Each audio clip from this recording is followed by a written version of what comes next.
was a Saturday.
What's going on, everybody? Dr. Sam, Hydro, Dizzy D, what up, what up? Let's get a little DDA PTR prep going here. Now, for those that are just joining, curious about the PTR, you can do exclamation PTR in chat. We'll get you a link to the PTR patch notes.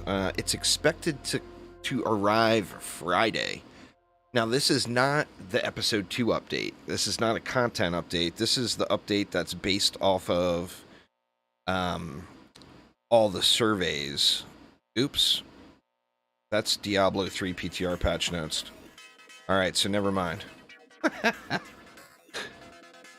I guess that's not correct. So let's go ahead and get started here. Now, the problem with logging back into a game that you haven't played in a long time is your inventory is going to be a train wreck. What's up there, Pierre? How you doing? In my inventory is also going to be a train wreck. Let's see how bad it is. 504 items of 525. Well, I mean, first things first, I'm going to have to clean that up a little. How many useless pets do I have? Not too many. I got 3 pages of accessories. Well, 2 pages. I mean, I certainly don't need all those. Looks like I got a bunch of weapons I don't need. So let's just clean through some of these. Actually, I should. Well, no, I can manually go through it. It's fine. I'm just going to get rid of most of the junk.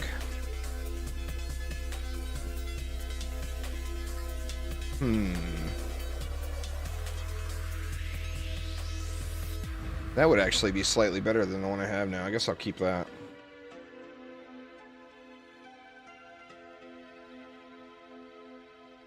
Oh, I'll be deleting all on the PTR. No doubt. Can call you Kai? Alright, will do.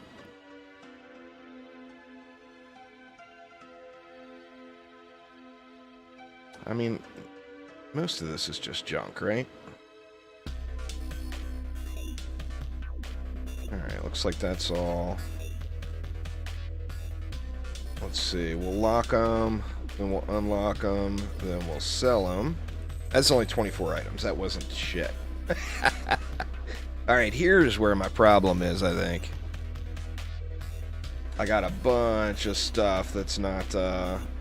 Actually, you know what? Let's do this. Select all. we'll unselect items that I want to keep.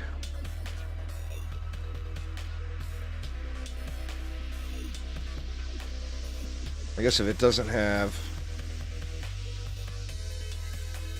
God, man. Why do I make these decisions?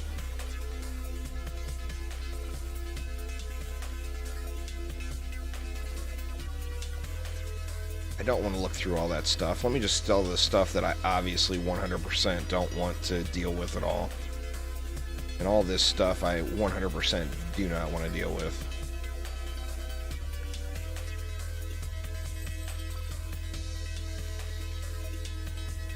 Oh, no problem there, Nate. There's the original 4 heroes, the EV, the Rogue, the Warden, which is the reimagined Dryad. And then there's going to be 2 more heroes upcoming in episode 2 when we finally get it. And one of those has been revealed. It's going to be a reworked summoner. I gotta at least get like 200 free slots. I mean, I probably don't need that either. Let me make sure all that stuff is unlocked and then sell it. Yeah, see, we got just tons of junk here that there's just no reason. There's no reason for all this junk. I mean, there might be a reason in the PTR. Maybe I shouldn't delete it all.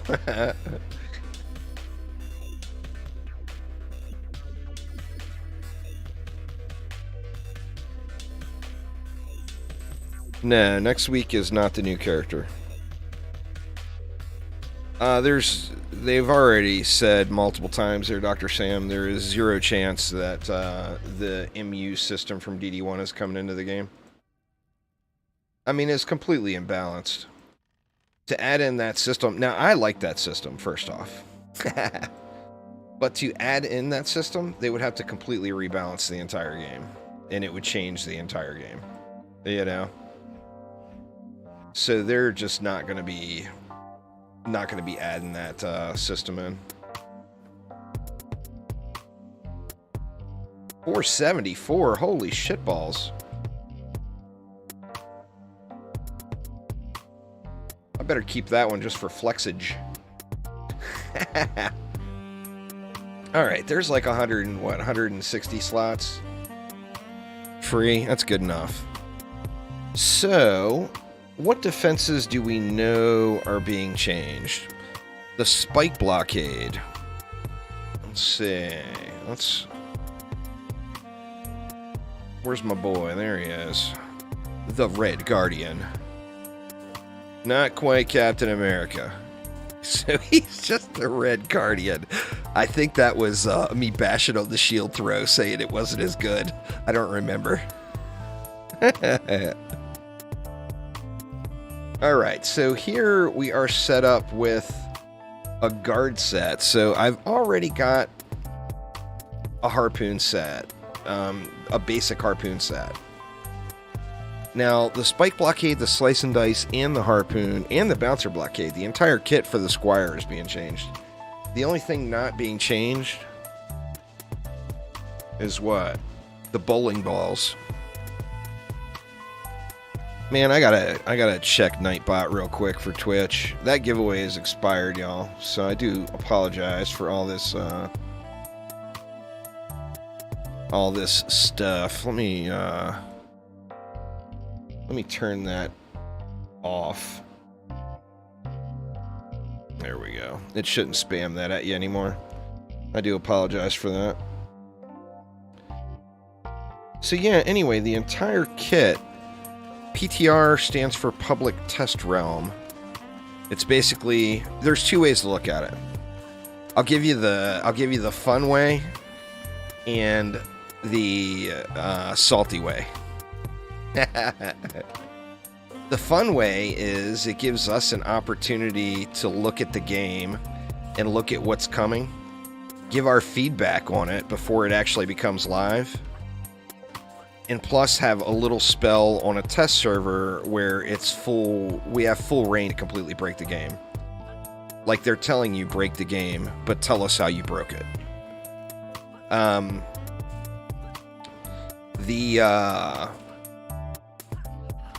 The salty way would be to say it's a way for Chromatic to get us to test their game without having to pay anybody.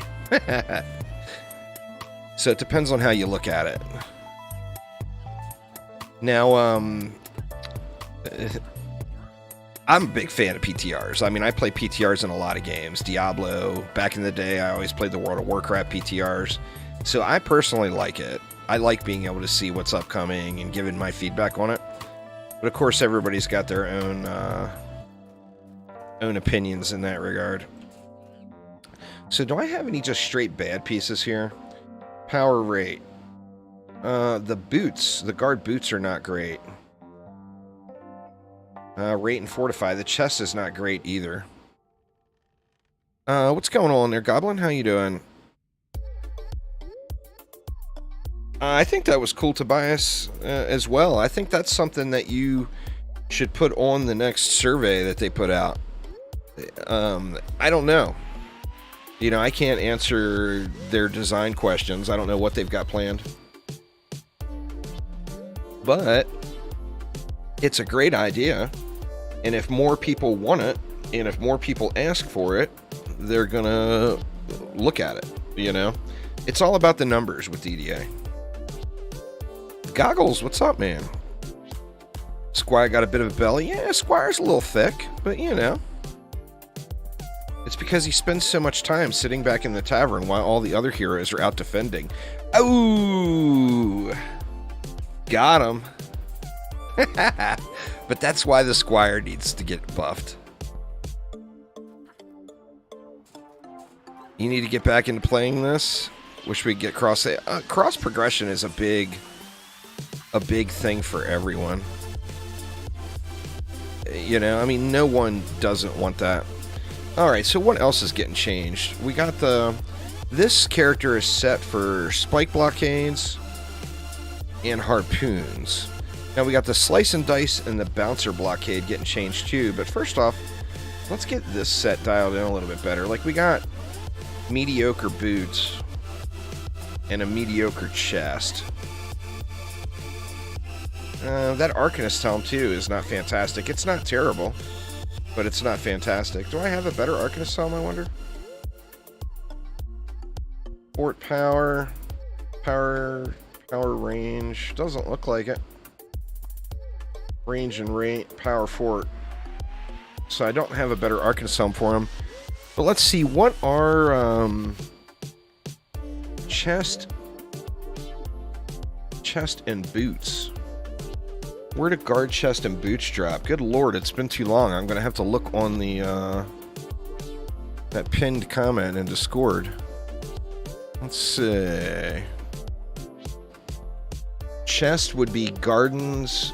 Boots would be Tornado Highlands. Ooh, that's why I got crappy boots. Tornado Highlands. That's alright, let's do it. Let's just do it. Let's see, we got bees, beams. I mean, I think we can leave the deck kind of as is. Let's pop in there first. Let's see, we want Massacre, Hardcore Rifted, Tornado Highlands. Anyone bored enough that wants to join, feel free to hop on in. And we're going to do a Lycan King bonus wave, of course.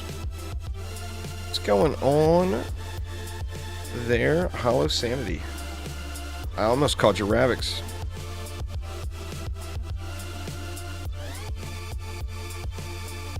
Let's see.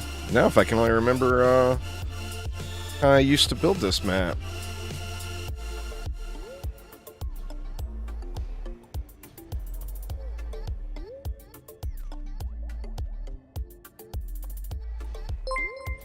Cake Pone with the sub. Thank you so much, Sir Cake.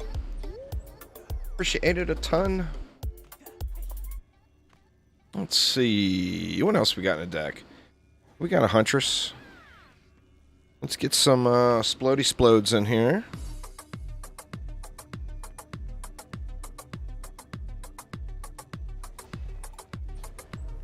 They're not Splodies. Let's get some poison instead. I'll remember what these defenses are called here at some point. Don't worry, y'all.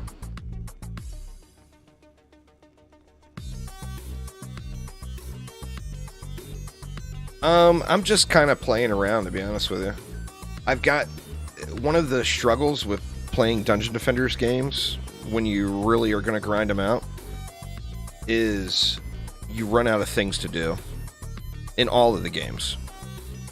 So unless you just want to play more just to play, you run out of a reason to play. And having a reason to play is like the best way to play, right?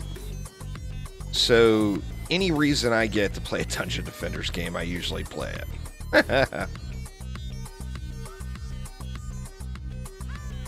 Let's see. Let's get, what do we want to do?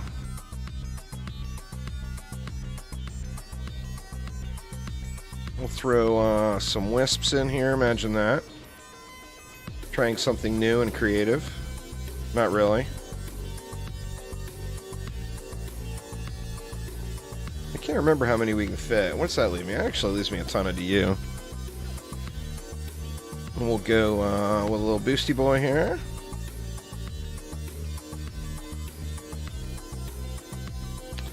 And we're going to want some reflex, I think. But let's get something down here first.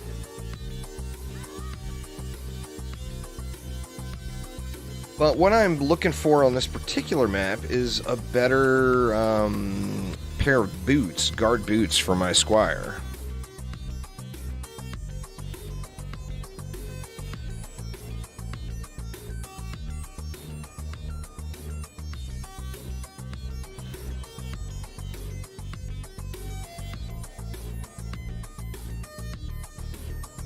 What does that leave me? That leaves me 12, but I still need...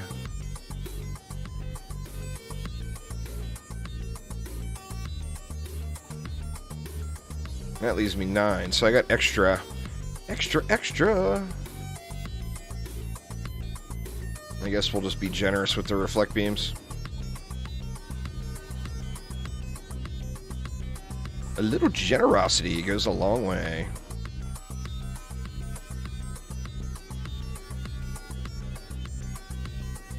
Let's be extra generous.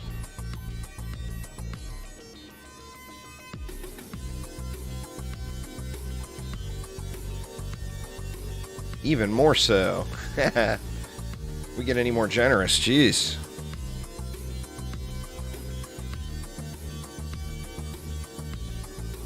With the changes to the targeting when you place defenses down, I'm kind of hoping that they add something eventually with the trap translucency or transparency. I think it would be nice not having, you know, because you're, like a lot of endgame builds, you're going to want gas traps, and they just make your eyes bleed. Eyes bleeding profusely.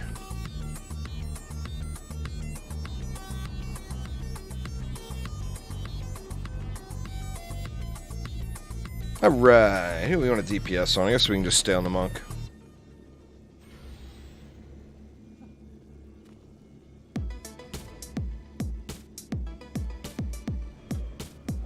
We'll do the chillax it out and boosty boy build.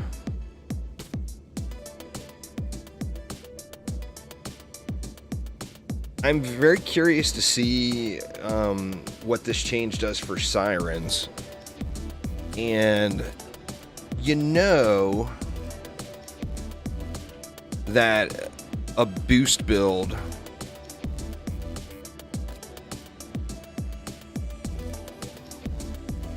Sirens are going to do something. I've been thinking Harbingers in DD1.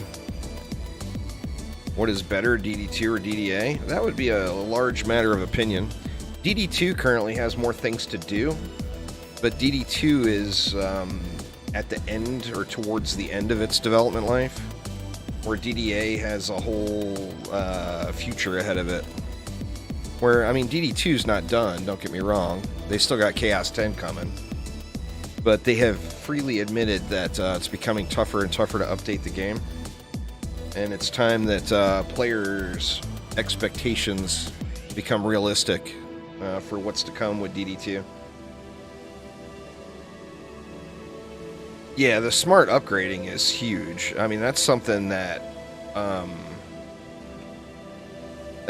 people have been asking for since beta. You know? I mean, upgrading in DD1 is just a much more pleasant experience in repairing in DD1, you know? So bringing a similar system over, I think, is good.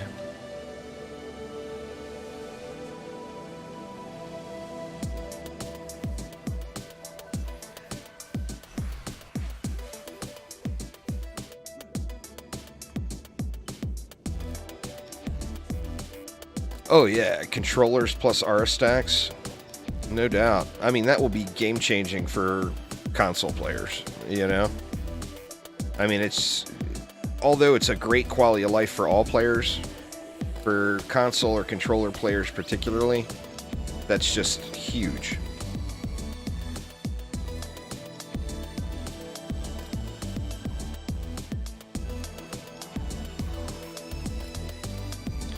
I'm curious to see what they do, though. The other thing to remember as we prep for the PTR is buffing a defense does not mean just turning the numbers up. They could have changed various aspects, you know?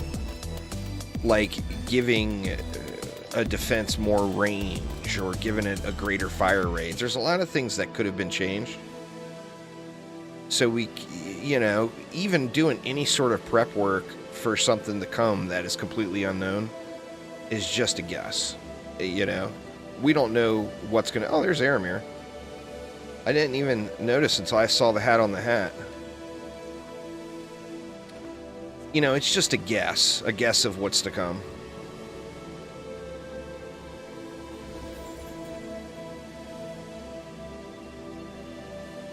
Well, right, but it may affect what you do to prepare differently. It's turning up the DPS, but what I'm saying, most people when they say buff, they instantly think that they made it hit harder. You know? There's open spots right now, Cake. You can just join right off the browser. Or won't let you in now, probably, because Wave 24, huh? Oh, yeah, better targeting. I mean, you know, there's lots of things that could be done.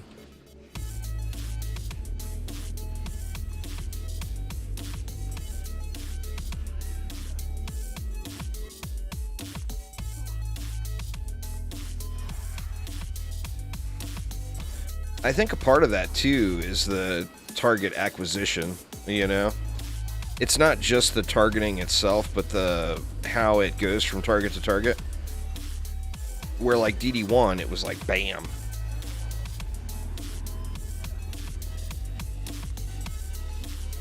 Yeah, I've been itching for a reason to play more DDA as well, you know, so... What's going on, Alex? Well, I mean, the thing... I mean, I would be more excited. I think I would be lying if I didn't say I would be more excited for Episode 2, you know? Getting the new content and new heroes and everything. But this is a step. You know, there's two ways to look at it. You can look at it as if you want Chromatic to eventually turn DDA into a really awesome game. Or you can look at it as if, what the fuck, you shitty developers? It's been too goddamn long. Why is not updated? So it just depends on what level of salt you've had each individual day.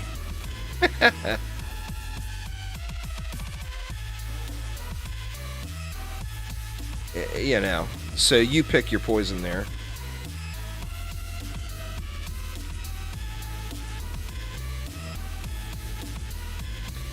Yeah, I mean, that's the thing. We do need more content. I think everyone acknowledges that, including Chromatic. We need more content, and we need design things to change. Because even, like, right now, if they added in... Say they gave us the new area, and they gave us you know, the 4 new maps and the 2 new heroes, if everything else stayed the same, it would give us like a week's worth of play and we'd be done again, waiting for another update. So, I mean, things need to change in the game. You know, like, things need to change as far as, like, replay value of other game modes.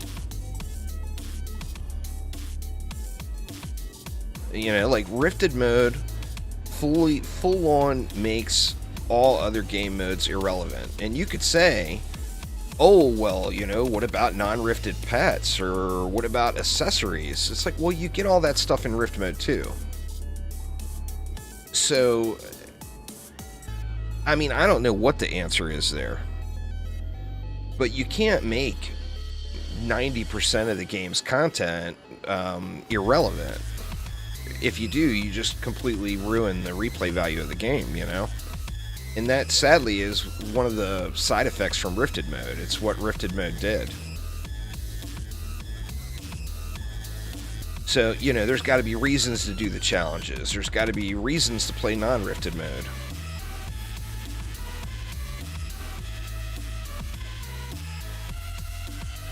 I guess I could have gone with 2 RS stacks up here.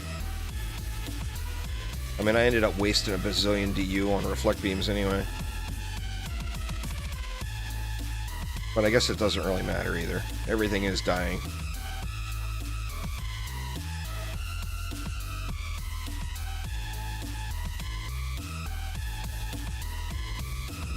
Yeah, I mean, that's the struggle, you know? Like, right now, as picture yourself as a brand new player.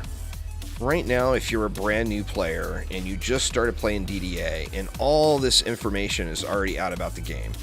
So everybody knows the counters, everybody knows about Rift mode, everybody knows the fastest way to get to Massacre. You know, when you look at all that stuff, you're only going to have a few hundred hours of play, and which is pretty good for a $30 game, but it's not pretty good compared to our expectations. Because, you know, most DD players of any of the games, they want a game that they're going to put a bazillion hours into, you know? And, like, DDA right now is a good value for the money compared to other $30 games.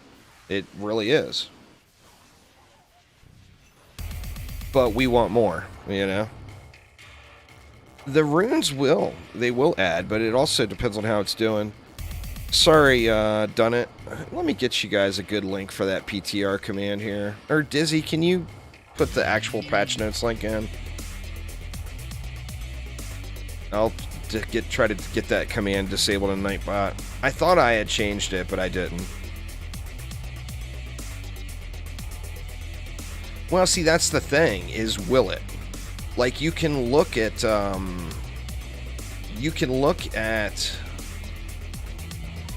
like, the current sets that are non-rifted sets, and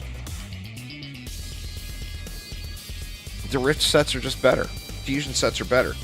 So, like, if you want to put together, like, a fire damage build, it's gonna have to be better than fusion sets. It's gonna have to be better than double damage. You know?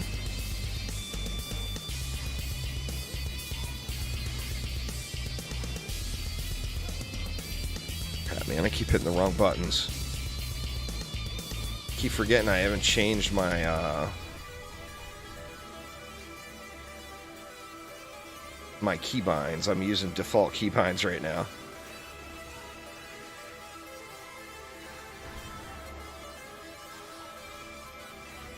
Well, training is already confirmed for episode 2, so that's coming. We just have to wait for episode 2 to get here. The only thing we know about episode 2 is it'll be here before the end of the year. Phil has said that publicly, which, you know, it was in response to some salty comment about will it be here by the end of the year.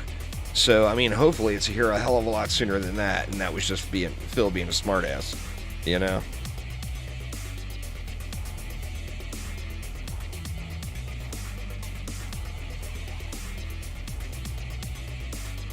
I mean, the thing with the resist they could keep on the fusion gear, but like a fire build, say you're building out flame burst towers.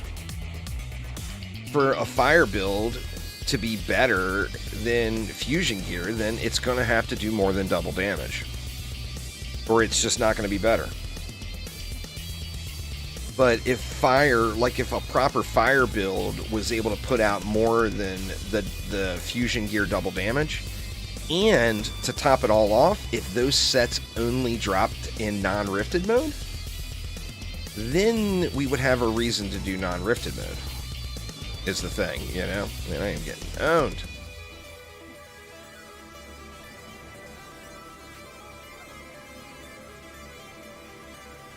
Well, see, that's big mechanical changes. Let's just all be real honest up front.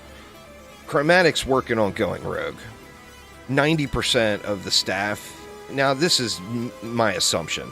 Remember, this is not some inside number I know about. Everybody's working on going rogue.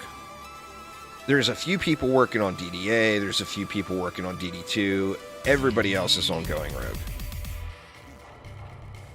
So you have to remember that we're not, just like DD2, we're not going to have major system reworks. So they're not going to add in something like elemental combos into DDA, because it's just going to take more work than they have people to do, you know?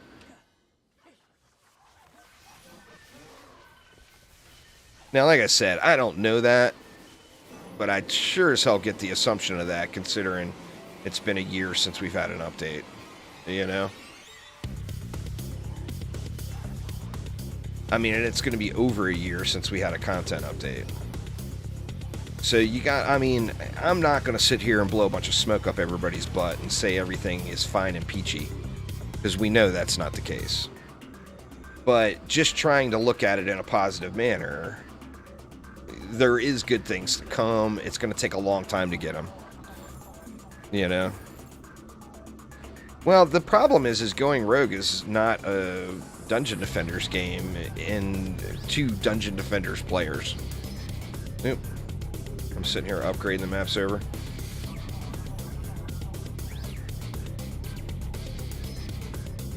You know, going rogue is action roguelite. So they got to make it a better action roguelite, and then advertise it to action roguelite fans, not tower defense people. So, like, marketing is not Chromatic's strong point. We all know that, too. That's just fact. What's going on, Theoden? If you take action roguelite and you market it to tower defense fans, it's just not going to perform. You know? I mean, think about it. If you were a super fan of hamburgers and someone tried to sell you a hot dog, you're going to be like, get out of my face with that. You know?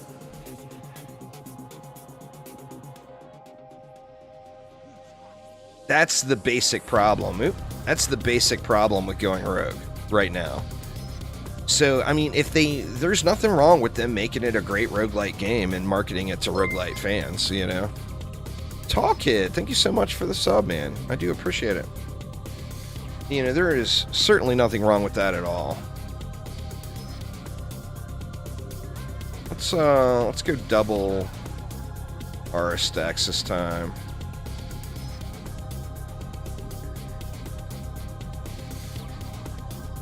Gonna have to move those over a little further.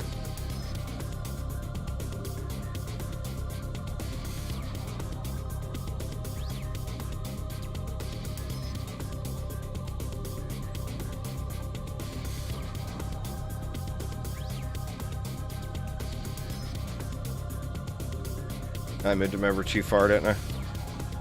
It's alright, we can make it work. Okay, well, it's not terrible, I guess. Why is it not showing the ranges of those, though? Oh, it's because somebody was on it with a range. Alright.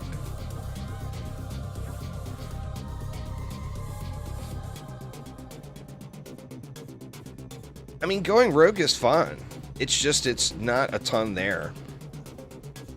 Like, right now, today, if I was in the mood for a roguelite, I would play what? I'd play Vampire Survivors. I'd play, what's that shooter version? That shooter one. I can't remember what it's called. You know, Risk of Rain 2. I mean, that's what I would play. So, I mean, it's fun. There's just not enough there at this stage. Hades is another great example. That's a really, really good roguelite. Roguelite.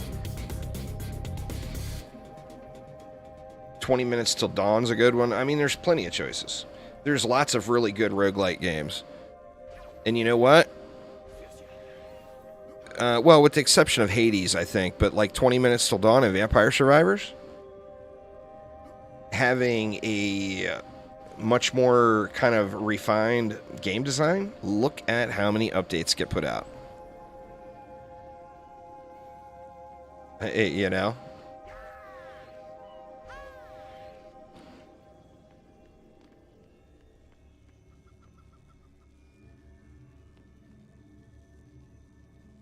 Oh shoot, I didn't get reflect beams down. God, or poison traps down. Do we need them? Probably not. Well, I think we could probably use one over here.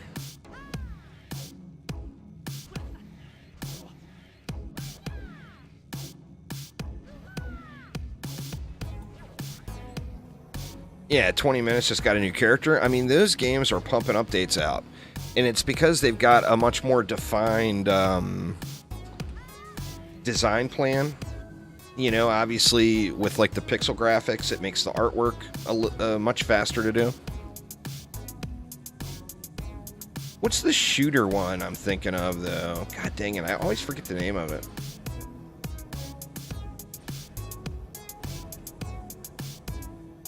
Gunfire, yeah. I can never remember the name of Gunfire Reborn. You know, Gunfire Reborn is super, super popular. It's got really good reviews and everything. You know, if I'm going to play a roguelite, that's right now, that's what I'm probably going to play, one of those games, you know? And part of it, too, is I am a Dungeon Defender's Tower Defense player. So, although I do like roguelite games, I'm not the person you want to market the game to, you know? And that just boils back down to just the overall marketing strategy of the games. I mean, there's nothing wrong with them trying to branch out to a larger group of players and creating a different genre game. The problem is when they try to sell it to me. Or not me, but you know what I mean. When you try to sell it to a Dungeon Defenders player, that's when the problem rolls in. Because that's not what we want. Let's just be honest. And like I said, nothing wrong with that. By all means. Action defense players are a very small... it's a small genre. There's not a ton of players that want to do it. So it makes good business sense for them to want to branch out.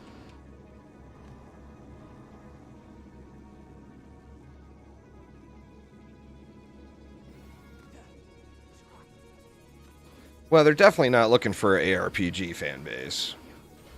I mean, there is zero ARPG in any of their games. From my perspective, anyway, but I'm like a Path of Exile, Diablo 3 ARPG, isometric view type fan. I think, to be honest with you, I think that would have been not a bad choice. Could you imagine a Dungeon Defenders game as a isometric view ARPG? You'd have to zoom way farther out than this, of course. Getting your little spinny barb, your spinny squire going down lanes.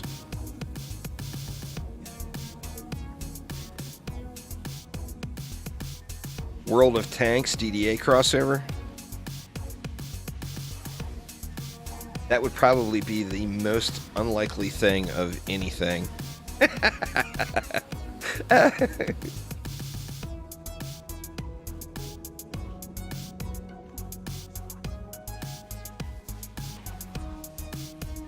Oh, you know what? I didn't even look at the items I got. That's alright. That's what the loot filter's for, right?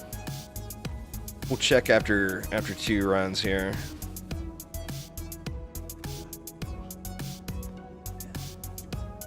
I think that's very likely. Kino, getting weapons in from previous games. I think that's very, very likely. The thing is if it was a broken OP weapon in the previous game, it's not going to be a broken OP weapon because they're going to know it was broken OP and they're going to balance it, and then we're all going to hate it. That's the problem with bringing in the old stuff. I think to be honest with you, I think that doing the summoner reimagining, I know it's what people want, but I can already see DD1 fans hating it. Just because it's not going to be that same flavor. It's going to be something balanced. It's going to be the Abyss Lord. Which, you know, I know DD2 fans love their Abyss Lord, but if you were a DD1 player, the Abyss Lord was kind of a smack in the face. You know? That and how it was handled. And the public statements that ended up going out. Because you remember that the DD2 had a much larger following back then, and people keeping up with it and everything. Like, considerably larger. 10 times, probably. So media outlets and stuff were covering DD2. But yeah, there was just... I don't know. It was what it was for people that were around back then that know what I'm talking about. I'm not going to drag them through the mud about it now, all these years later.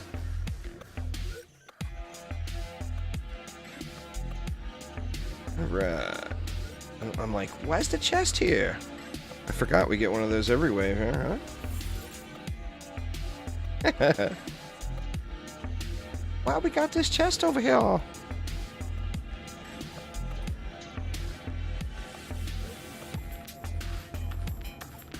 I mean, hopefully, here's the challenge. If there's any crummies watching, Phil, if you're watching, Brent, if you're watching, I don't think either of those guys are probably watching, but if they are watching, here's the challenge. Prove that statement wrong by making the summoner rework badass. Make it something that everyone loves and we all want to play. There is zero chance Nintendo would be interested in buying CG. So, I mean, that's just not even a theoretical. That's like saying, what if I planted corn on the moon? I just don't see why Nintendo would have any interest whatsoever in buying Chromatic. That, and it's so devalued right now, it would be the worst possible time for Augie to sell it, unless he just wanted out.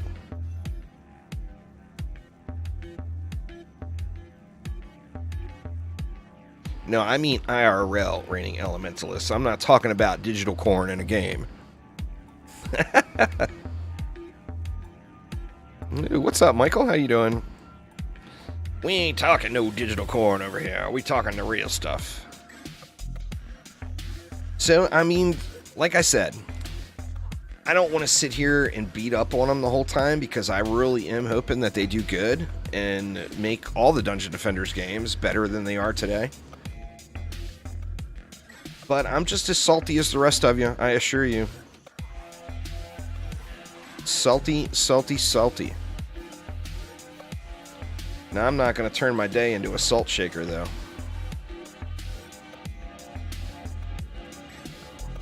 It's not going to happen is the thing. I mean, literally, let's just be honest. People, no developer out there would be interested in all at buying Chromatic games. It's so undervalued right now. The games don't have any players. It wouldn't sell for anything. And Augie wouldn't get his money back. So it would be a loss. You know? So not only is the game or the developer not worth buying from a business perspective, it wouldn't be worth selling. You know? Augie would have to get someone to overpay, I think, for what the game or what the company is worth for him to be even interested. That, and he is passionate about the franchise. Remember, he created it. He's one of the OGs. It's his baby. The IP is his baby.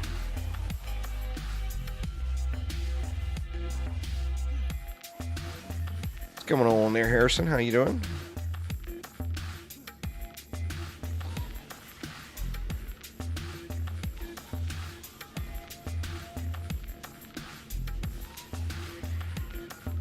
It's like the Reddit posts. I know people went on a big tangent when Going Rogue launched on Reddit saying Chromatic was going to go bankrupt. Oh, you guys underestimate your fellow players and how many of them are willing to throw money at awful values for dollars spent in DD2. Like buying your way up with crafting materials or buying gold. Gold. It's like the worst purchase in the game. People will do it, I bet. People still buy the gold. Thanks for following there, Spectro. Appreciate it. Welcome, welcome. I mean, Chromatic is not making millions of dollars, but they're paying their bills. So to think they're going to go bankrupt is kind of a joke. They probably should be drink orange juice. Well, I mean, who's to say I'm not hydrating with orange juice there, Reigning Elementalist? I can tell you I'm not. Today I have got, I went full on bad health, lazy mode, Saturday kickback stream, and I'm drinking a big ass Coke. I actually even, well, I've actually already finished my third coffee today. It's viable as far as the damage output. What's tough about The Apprentice is the survivability. Do I think they will make a new Dungeon Defenders game? Maybe. I don't know. I mean, I could see why they wouldn't, but additionally, it's their IP. It's the only IP they own. So, why not? As far as I know, there is no marketing department at all, Michael King. I'm sure they've got somebody doing it, but as far as like a legit marketing person, they've actually got a job posted right now on their website, a marketing position. Any of y'all are marketing gurus for games, and you want to work for Chromatic.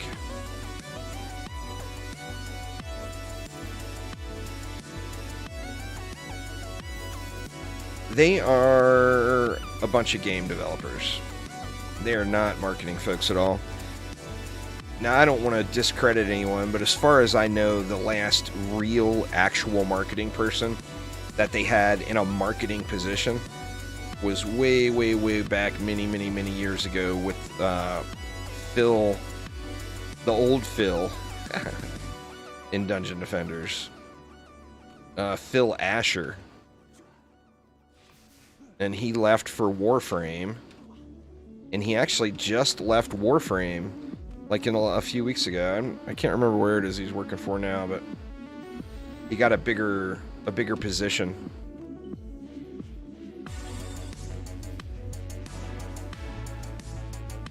Have Juice as a playable hero? Well, that's never gonna happen.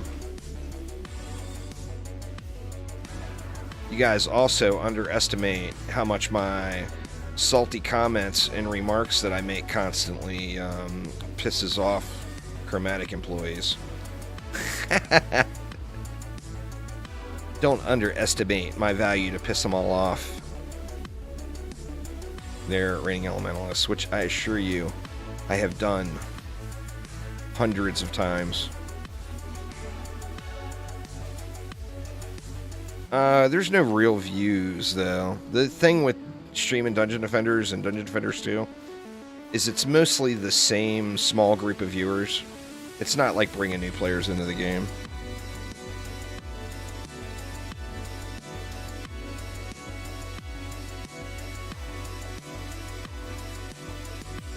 Episode 2 potentially could be.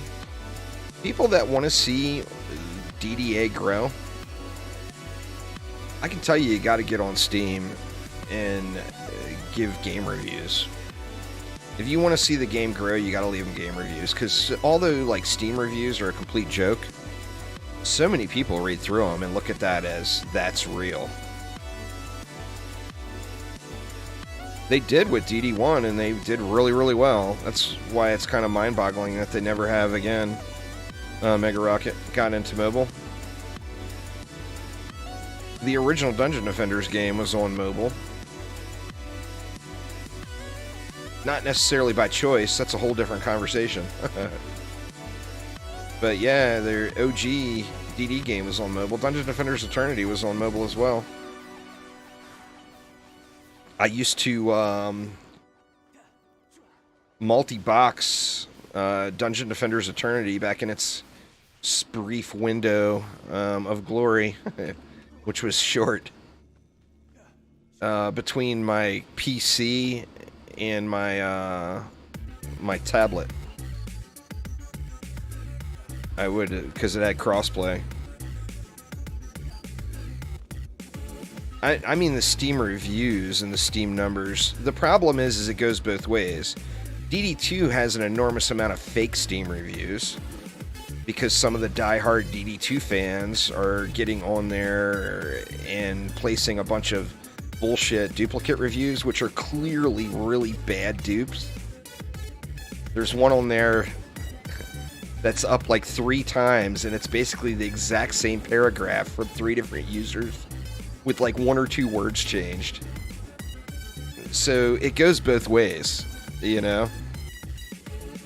But I'm talking about Dungeon Defenders Awakened, because Dungeon Defenders Awakened has a whole lot of bad reviews that are not reviewing the game, that are reviewing the company. And they're all legit reviews. Chromatic has done bad things. Trendy has done bad things. I'm not for a second gonna deny that at all. But when you're not reviewing the company, though, you're reviewing the game, and people don't look through those.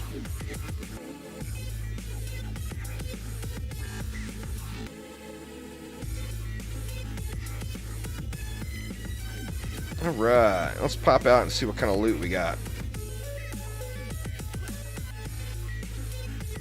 Get another map going here just to diversify things. Looks like I got a bunch of junk. Why am I oh, because they're fusion.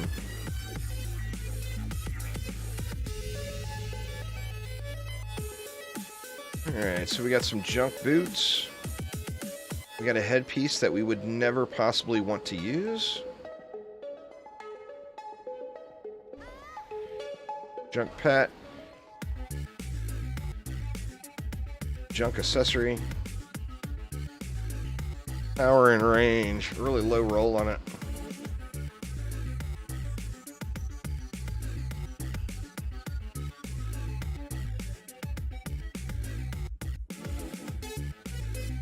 $416 ancient piece that we will never, ever, ever use. Oh wow, there, Red Zero. Much respect for those that,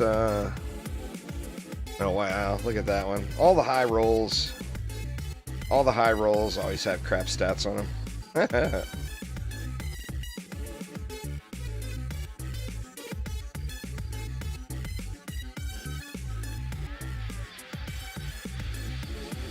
Yeah, nothing really. That might be a usable piece. It's a little sketch, but I think it's worth keeping looking at. And oh my god, look at all of these. All these shields. Holy smokes.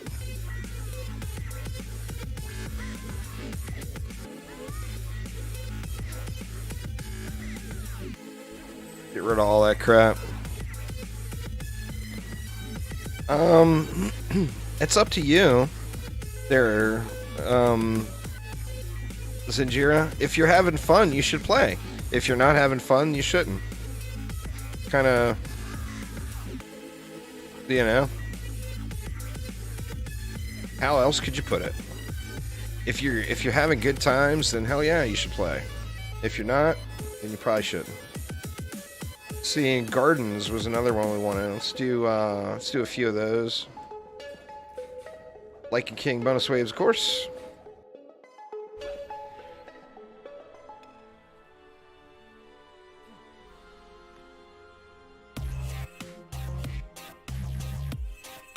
Played it out, went back to DD1 while you wait for episode 2. Nothing wrong with that, man. Nothing wrong with that. I'm looking for specific loot. Loot is targeted farming, Harrison, so my purpose here is to prepare for the PTR. So I'm doing specific items since loot is drops from specific places. I don't want to have to farm anything when the PTR hits. I want to go bam, test the stuff, be good to go, you know?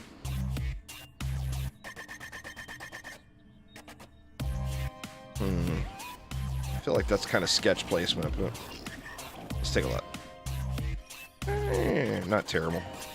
Not great, but not terrible.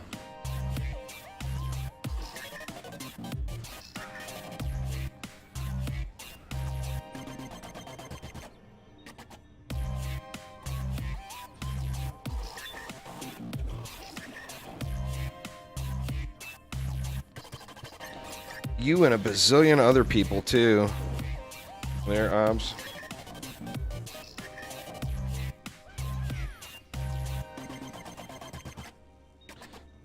How many millions of times have you all, those that have been watching the channel for a long time, like 10-year viewers or 8-year viewers or whatever, have probably heard me say this a million times, but remake DD1 and make it look like DD2, for God's sakes. Just do it.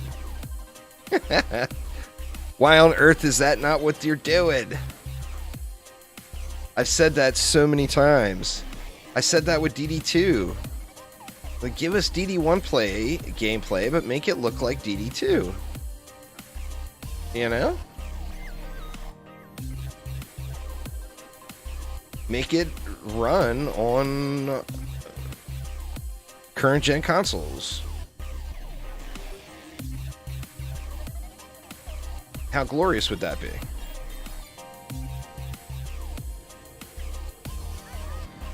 But that's not what they did, and it's not a matter of saying they're just gonna do it,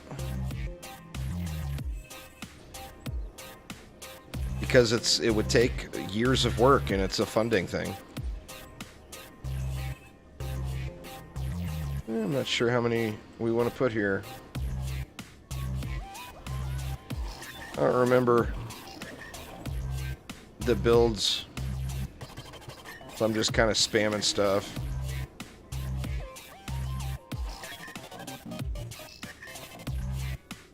My audio is way better on Twitch. Well, funny you say that, because the source is identical.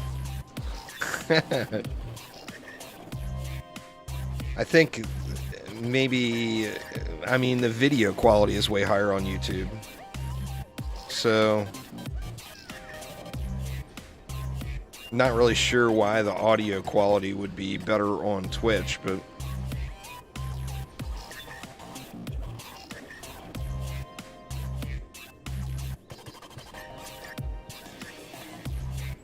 but if it is, it is.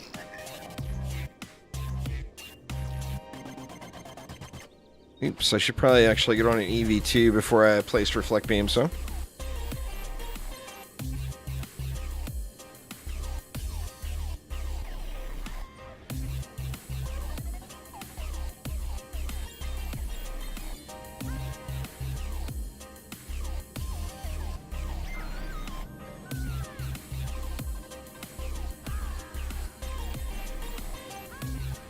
Go ahead and give that one a double just to burn out the DU here. Same thing here. I'm very curious. I want my poons, right? I think a lot of people want their poons.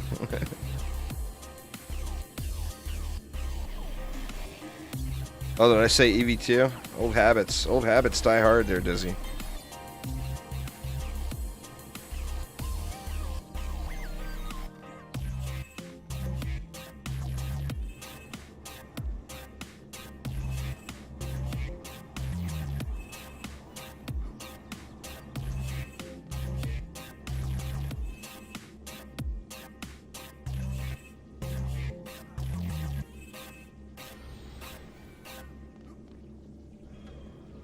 Well, you can, but you have to look at it from a newer player perspective there, Harrison.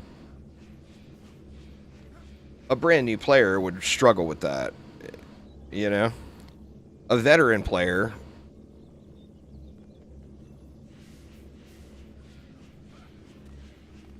it's a whole different story. It's like watching me do those fresh playthroughs in DD2. I mean, to me, it's just such a no-brainer. You get the shards, you use the right defense, you're through that chaos tier.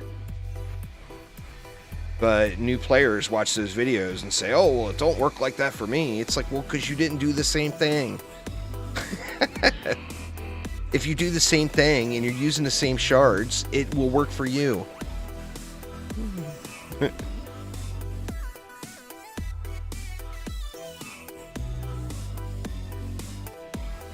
I've had lots of brand new players that are new to Dungeon Defenders and new to the genre really tell me they struggled in Insane Mode.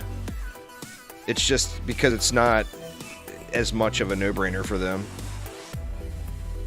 What they need to do is just make it so you don't have to jump through the hoops. Where if you're a brand new player that's brand new to the genre or anything, give them an easy mode to do.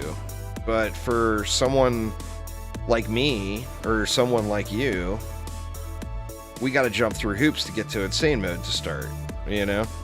Where Insane Mode should just be, you should be able to start from Insane Mode. Or Insane Mode should be hard. Easy shouldn't exist. It should go, like the difficulty should, normal mode should be medium. And that's where a new player would start. And then the next tier should be Insane Mode. And then Nightmare Massacre. You know, I mean, you could even do that.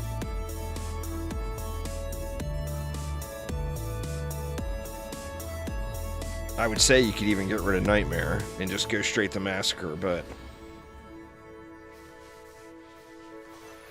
it would give people a longer grind time in the individual tiers, I think.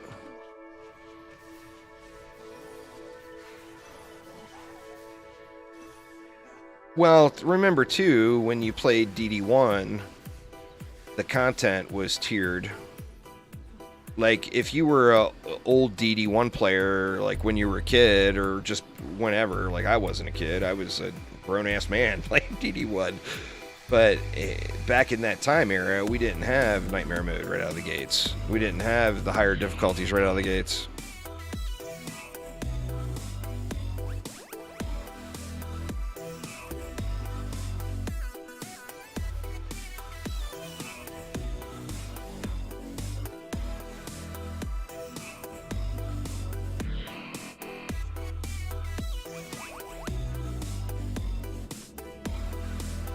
I don't know. I mean, I'm anxious to see what they do with it. I think that there's going to have to be some... Then I guess it depends on what is their goal, you know? We don't know what their goal is. And we won't ever know their true goal, because that's going to be a behind closed doors conversation. You know, is their goal to put time and effort into Dungeon Defenders Awakened and turn it around and turn it into a really good Dungeon Defenders game? Or is their goal to stop the bleeding? You know? Where I would imagine their initial goal is probably just to stop the bleeding.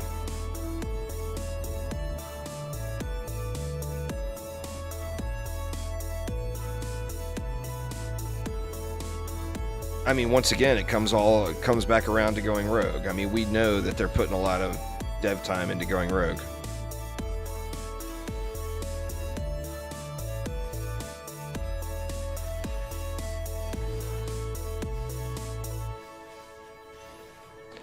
Yeah, I mean, the difficult going from insane to nightmare for a lot of players is a really good jump. And then for us veteran players, we're 2 maps in doing survival on ancient mines, and the whole thing becomes trivial.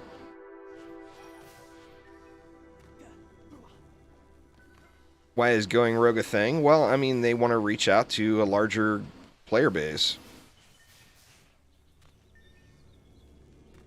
Dev time, they're working on going rogue. Yeah, it's dead from a player perspective, but they're all hands on deck working on going rogue. You gotta remember, that's early access, still in development game that's received 0 marketing yet. So, although the majority of the Dungeon Defenders community, I don't even want to say the majority, but a lot of the Dungeon Defenders community don't like it, it hasn't hit its player base yet. Its player base will be the roguelike community. People that are going to be interested in buying Going Rogue are people that are playing Gunfire Reborn right now. They're not playing Dungeon Defenders games right now, you know? So, I mean, as a business, it makes lots of sense.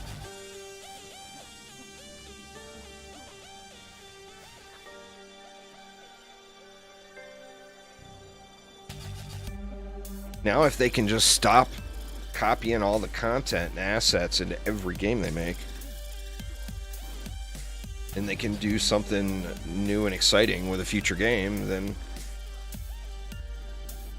I think that's really a big thing that holds them back. Well, that's the thing, is it won't bring more people into the Dungeon Defenders games. If Going Rogue turns out to be a really good roguelike, and people like it from the roguelike community, they're not going to come play Dungeon Defenders games. They're not going to play the tower defense games.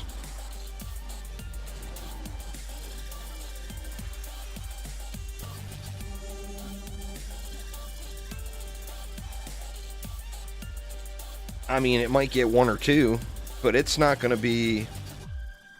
It's doing exactly that. I mean, like I said, from a business perspective, it makes a lot of sense. The part they're missing... Let's get back to the hamburgers and hot dogs, shall we? That way I can be salty and not directly say anything. But let's say, for example, you owned a restaurant that sold the world's best hamburgers, and everyone in your area absolutely loved the hamburgers. Well, you want to expand your customer base by selling something other than just hamburgers, and you want to add in hot dogs. Well, what do? You don't stop making hamburgers, because you still got to provide for who is your current player or your current customer base. But you find a way to still make hamburgers and have somebody out back grilling hot dogs. That's what you do. You don't just stop making hamburgers. And the people that come into your restaurant to order a hamburger and all there are is hot dogs on the menu, that's not what you do. You still provide those hamburgers. And I think that a business that wants to expand out on that, that would be the next step there, Sacred Cow. You get your foot in the door. You get your foot in the door with the hot dog crowd, and then you start offering hot links after. That would be evolution at its finest.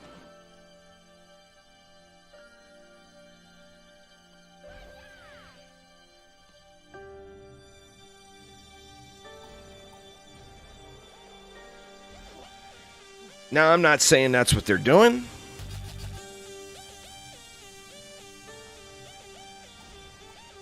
But I am saying that a lot of people in the community have the impression that this hamburger restaurant, instead of having the guy out back grilling up the hot dogs, they got the guy out back doing the hamburgers, and everybody in the restaurant's working on the hot dogs.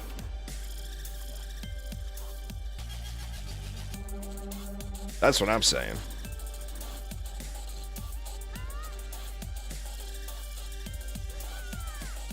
Let's see. What do we want to do? Yep, gas. Forgot about the gas. Michael, thank you so much. I do appreciate it a ton. I'm getting closer, y'all. I am almost there as far as getting my new mic set up. I gotta save up like, I think like 175 more bucks. And I'm completely transitioning my entire audio setup. Thank you so much.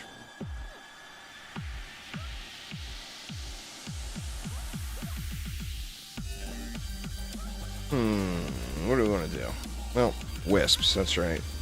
We was spamming wisps.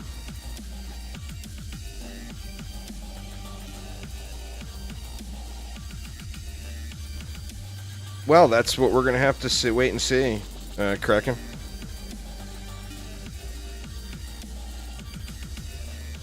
Well, that's, I mean, obviously that's what I want to do.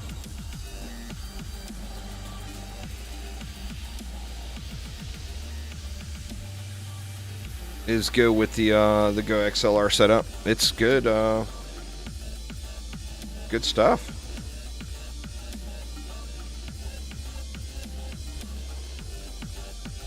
Wings, burgers, or pizza for lunch today? That's a tough call. I mean, I just had pizza, so I personally would probably say burgers. But it's all about the pizza. Holy crap, Michael. Thank you so much, man.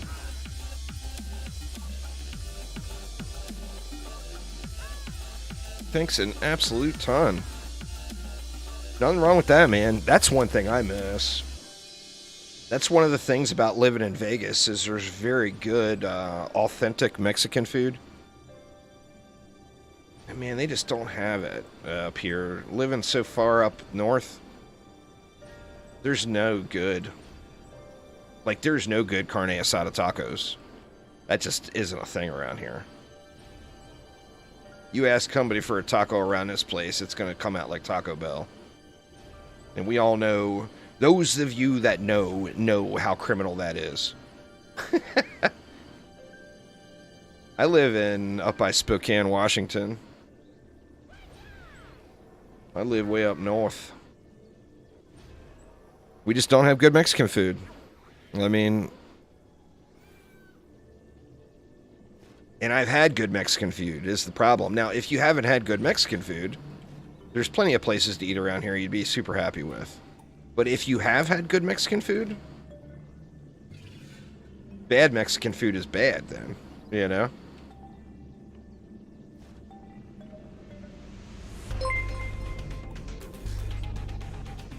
Newbin Bro, thank you so much.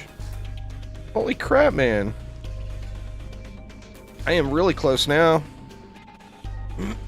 Alright, what do we need to do? We got 5 left. What do you want to do with the 5? Here, we will protect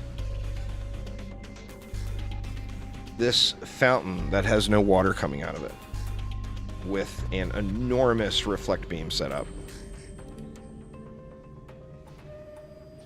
In fact, we'll even go double. There we go. Now we're talking.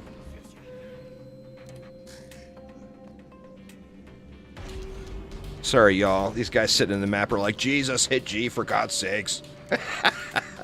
I do apologize. I get awfully sidetracked when I'm live.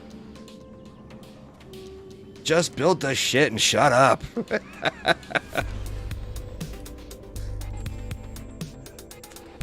It should be good. I'm going to go with the preamp and everything.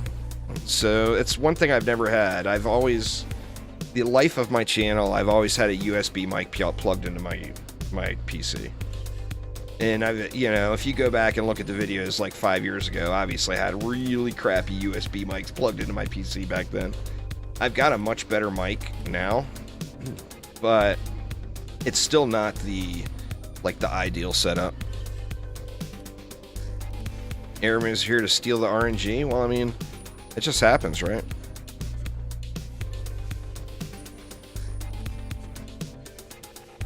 Aramir is an RNG stealing fool. Don't swear. I try to not swear. It happens sometimes, though.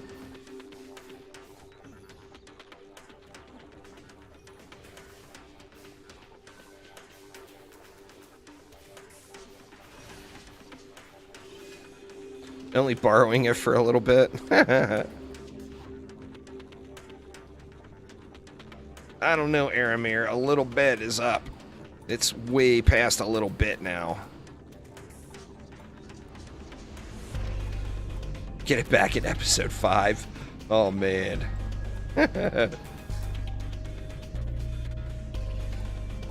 Aramir gonna make us wait to episode 5 for the RNG. Oof. I don't know, man. I'm curious to see what they do with this. Like I said, I mean, I'm going to be the first guy out there to recognize the things that Chromatic has done wrong in my eyes. But I do hope that they get things dialed in. You know, I hope we get Chaos 10 for DD2, which I think we will. And I hope we get some more content and balance in DDA, which I think we will. So, it's fun to be salty. But you have to just think, what's your end goal, you know? If your end goal is to get more content for DD2, then the answer is all DD games need to be doing better. If your goal is to get more content for DDA, then the answer is all DD games need to be doing better. That's the part that I never quite grasp about the bashers out there and people that will put fake reviews and a fake positive review in on one game only to go put a fake negative review in on another. That's not helping any of the games.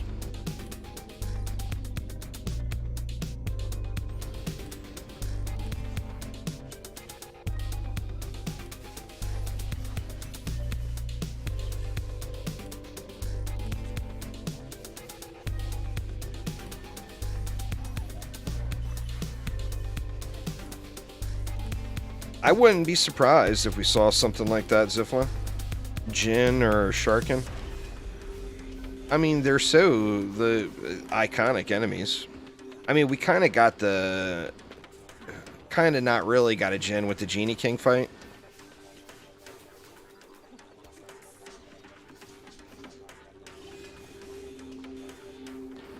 Protons are still useful. They're just more situational.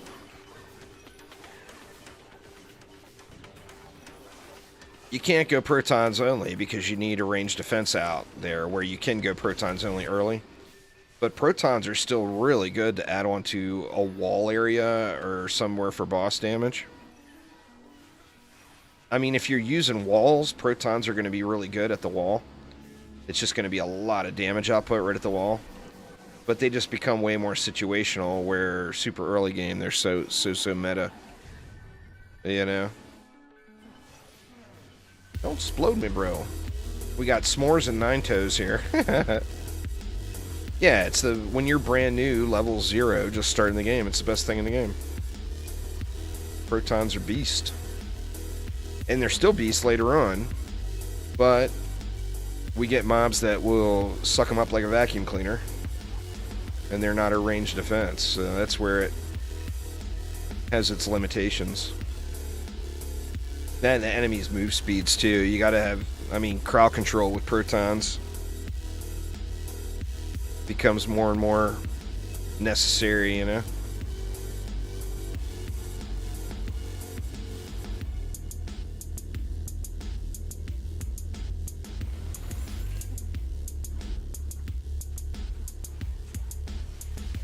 Oh, there's no one out there, including them, would complain with that statement. Progress in content and updates for DDA has been way too slow. And we already know why. It's because they stopped working on it and started working on going rogue. I mean, they've come right out and said it. So there's no question. No one will dispute that. The question is, are they going to make that right?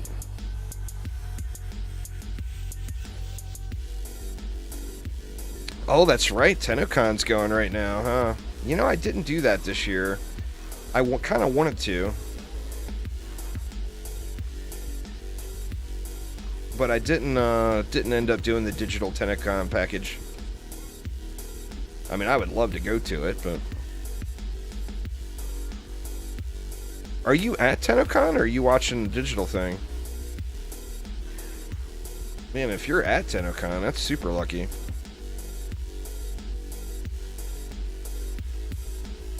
You bought all the mods last year? Yeah, see, I don't... Oh, it's only digital this year. Oh. Well, yeah, COVID did that, man. PAX. You know, I live in Washington, so PAX West in Seattle is like my go-to con. And it's just empty right now. The last several years... Well, it didn't happen. And then, like, the last 2 years, I think it... Last year or the last 2 years... It did happen, and there was just nobody at it. The pizza has arrived. Nice.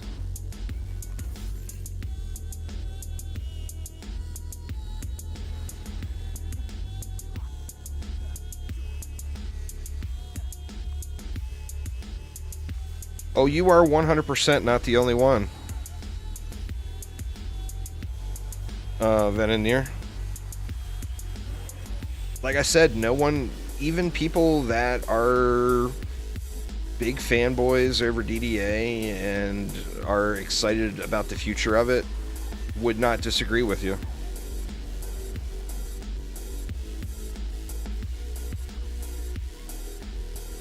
I'm due to dip back into Warframe. You guys, you ready to laugh at me? Don't laugh, y'all. Don't laugh. I still haven't done the new war yet.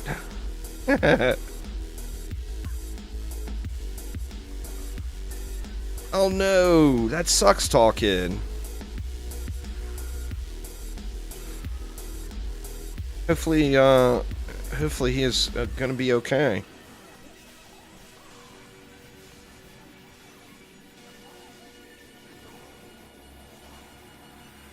Oh, you know damn well I'm gonna use the juice pad for everything, Newbin bro. Everything. I mean, it would be wrong of me not to, right? Oh shit, what happened here? We got exploded on is what happened, but I don't know why.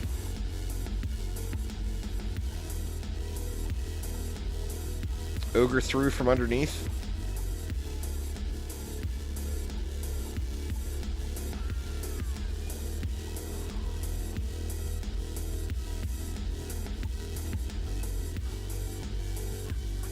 Oh man, that would be funny. The mist of mine. You guys know I didn't advertise it because I wanted people who actually care and watch the videos to win the giveaways. And I know that if you're watching this stream, you qualify for that. But that news video I put out about the PTR and what's coming, it's got a giveaway attached to it. Yeah, that's one of the crappy things about using wisps here is, you know, you naturally are going to want to stand here and boost it out. Uh-oh. But if you do stand there and boost it out and an ogre throws at you and it hits the bottom of the bridge, it's going to explode and still do damage to your defenses. All right.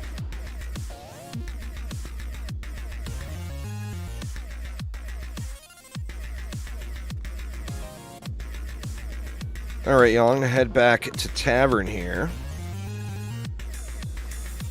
And the downside to drinking 3 quadruple espressos and then a big-ass Coke is I gotta pee. So give me just a couple of minutes here, and I will be right back.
All right. So sorry, y'all.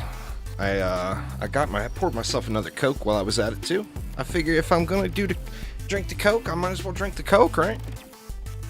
None of this pouring a little cup of Coke and then not going back for more. All right, let's see what kind of fat loots we got that time.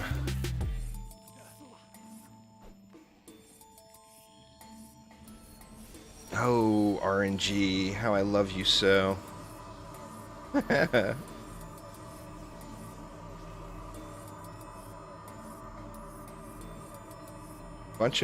got a whole lot of boo here. Let's switch over to a different, damn.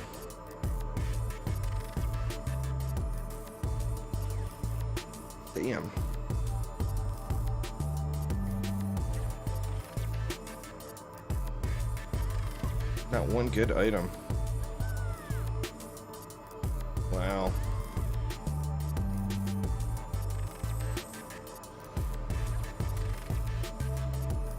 Alright, now what else did we have? We can look at another character, I guess. That way I'm not just doing the same maps. So we've got usable harpoons. Now, not great, but usable. We get the spike blockade for free, but these are obviously not fortified spike blockades. We got the bouncer blockade. Now what about the traps? You get explosive traps for free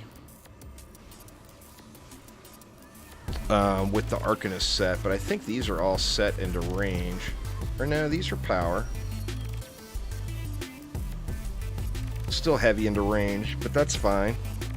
That's a very testable device. Cora Prime is out. Hell yeah, man. Cora Prime is out, like, just launched just now, Cake Pone? That doesn't have a guaranteed fusion drop there, Harrison, so sadly there's no reason for me to do that today, as far as my goals. She was just announced and released. Dude, Cora Prime is going to be huge, man. I wonder how much of a pain it's going to be to farm. Cora is so good. God, man, makes me want to play a little Warframe tonight.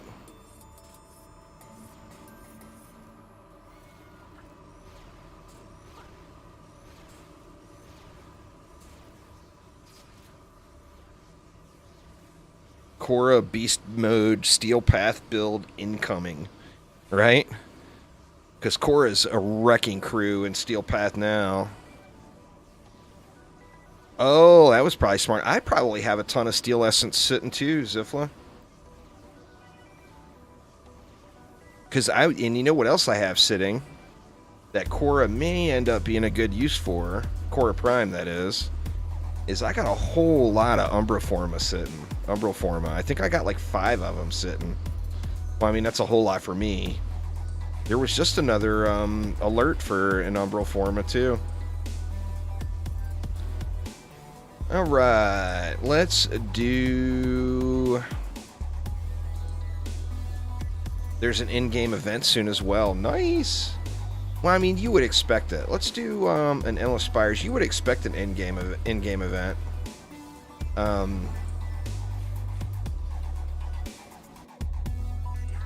With, you know, with TennoCon going.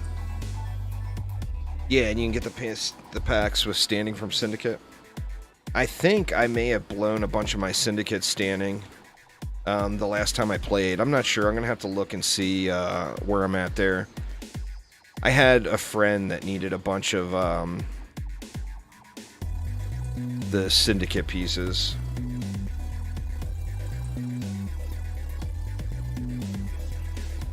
So I think I may have dumped a ton of my Syndicate standing.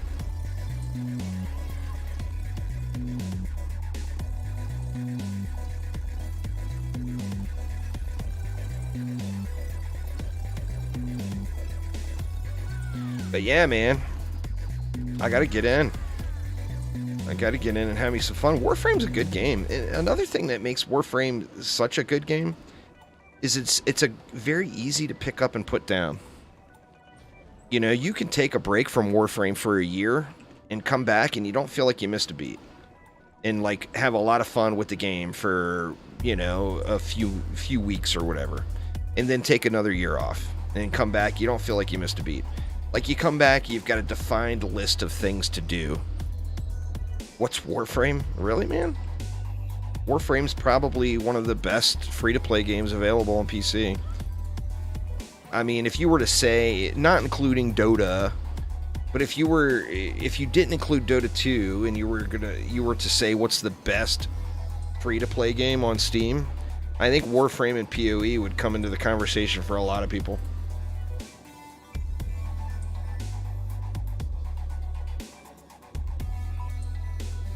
All right, what do we want to do here? Quit sipping on my Coca-Cola. That shit tastes good, man. Good thing I don't drink this all the time. I'd probably be enormous. PoE and Warframe are both great games.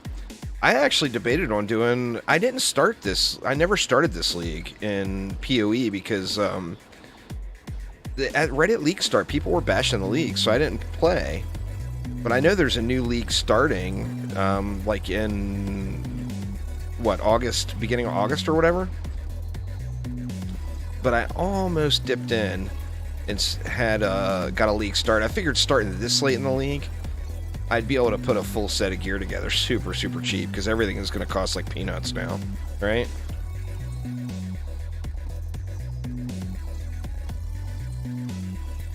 Peanuts.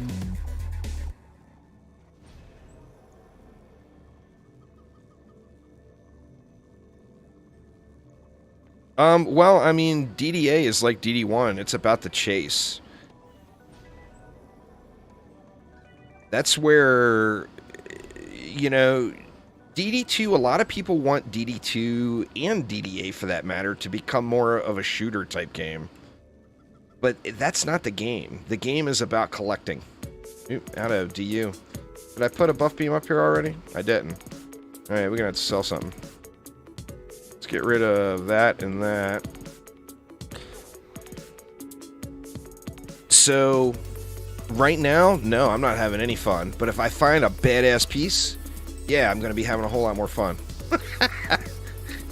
You know, it's all about the chase.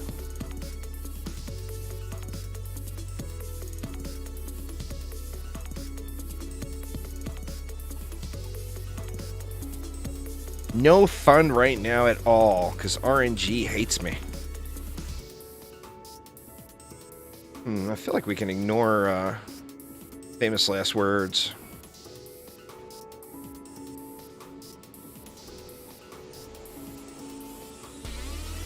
I kind of feel like we don't need one there either. Let me reposition these a little. Let's go something like this.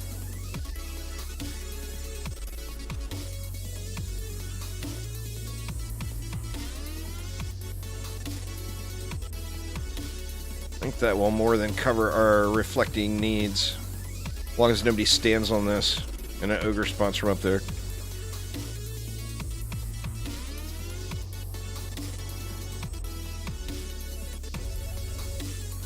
Alright, let's get it.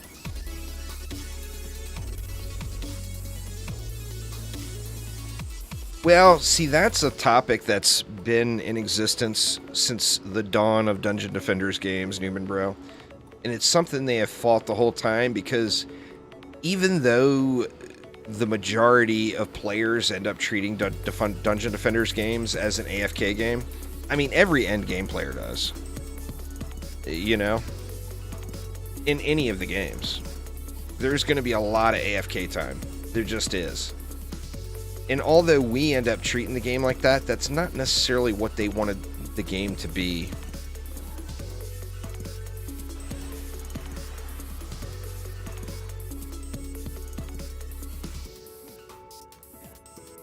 So that they have disputed that auto rebuilding constantly. I gotta tell you, like, you know, obviously it's an entirely different game, but Arknights,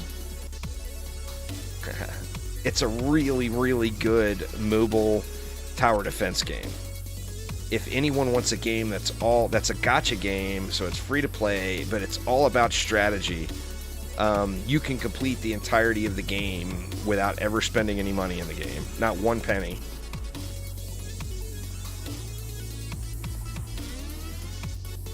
It's a really good game. But it turns into a grindy mofo because you're collecting, same thing, you're collecting resources that are similar to like crafting materials to upgrade your operators or heroes.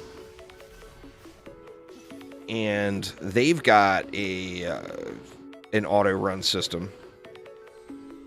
And it is an incredible quality of life.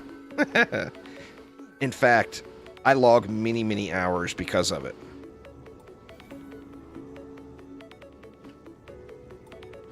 Many, many, many hours. I'm actually going to be starting a full free-to-play Arknights playthrough here when the smartest time to start playing a gacha game is when there's a major event. Because a free-to-play gacha game is always going to have a ton of events going on. So the time to start one of those is without a doubt when there's a major event. Well, there's a half anniversary event upcoming that is just going to be the perfect time for me to start 100% free-to-play Arknights playthrough. So I am going to start that soon. It'll be a long series. I mean, if people like it, it'll end up being 1,000 episodes probably. Well, maybe not that much. At least a few hundred. 1,000's a bit much. I gotta quit comparing things to DD2.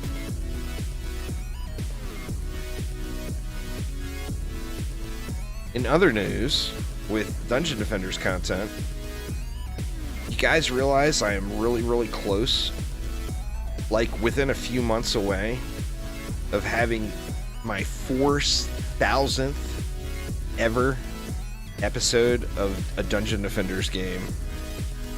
4,000 episodes. 4,000 videos that are all Dungeon Defenders. That's crazy, man. Crazy. Here in a few weeks, I got my 10-year YouTube anniversary. Been on YouTube for 10 years.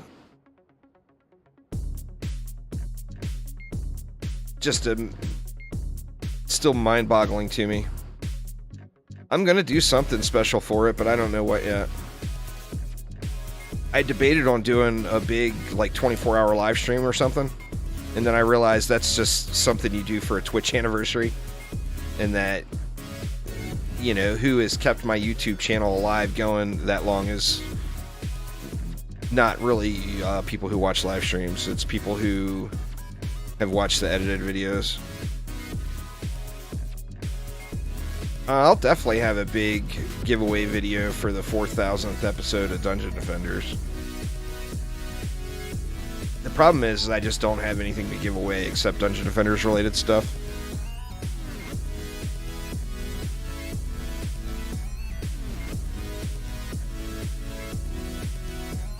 Deletes every piece of gear I have right after backing up my save file. Right after backing up the save file, Aramir. Crazy talk.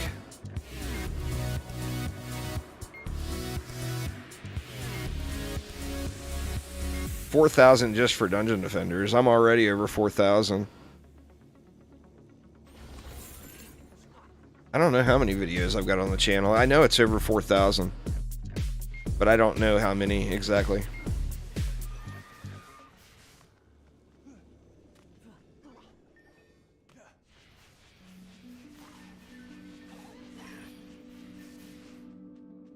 But yeah, I don't know what I'm going to do yet, but I'll do something for the 10-year thing. 4,196. That's a lot of videos, man.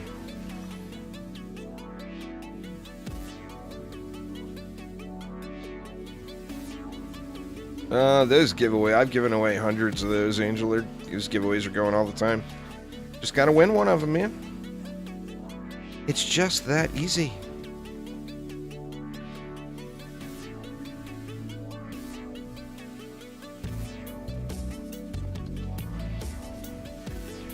going to be doing a bunch of Juicy Fruit pet giveaways over the next week for DDA. So y'all will want to keep an eye out through Discord, Twitter, the giveaways on the YouTube channel, Twitch. I'll be doing them everywhere.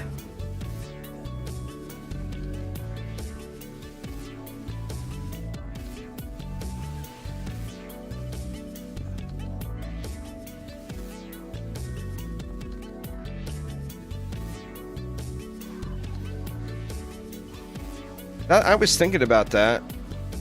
There, Ren. I'd probably do something similar to that.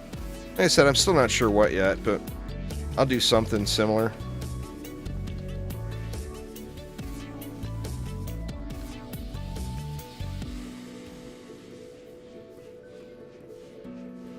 The DDA mask.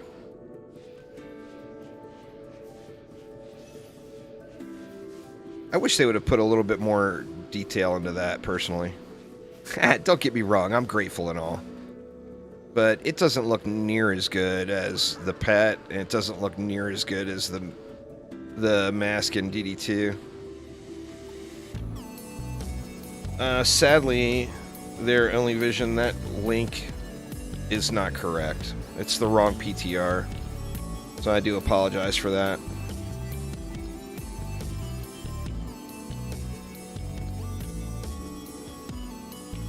A golden Juicy Fruit. Well, that would require some intervention from old Phil. But I think that's a wonderful idea, Daedalus. It's a wonderful idea.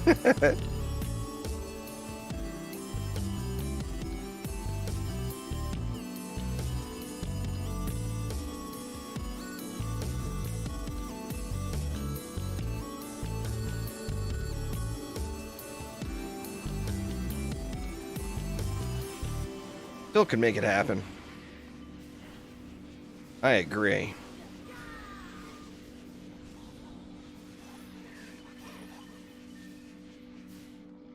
The problem wouldn't be Phil. The problem would be getting it approved through some of the other folks. Phil is a badass.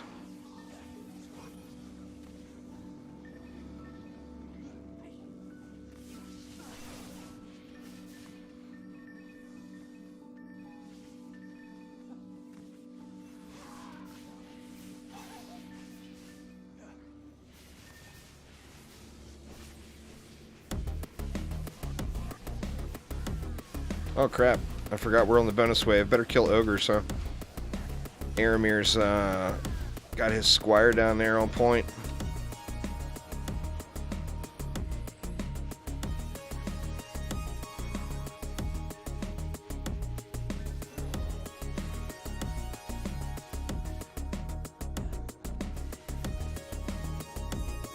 Oh no, I jumped in the hole. Hey, you know the sad part of that?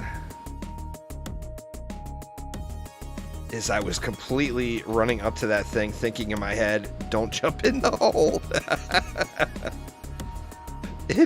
Instead, I just jumped right in. I thought for sure I was going to be able to make the jump. Mel, thank you so much for the host and the raid. Welcome, y'all. Welcome. Don't jump in the hole. Don't jump in the hole. Don't jump in the hole. Oops. I jumped in the hole.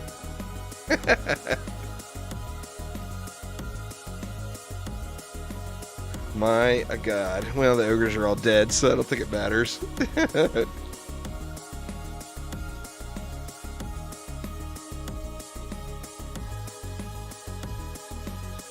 Maybe we'll get us a beast mode Monkey King here. I got a decent one.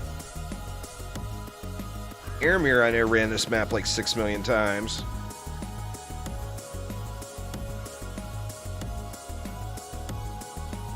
Power and rate, but then fort power range. Boo!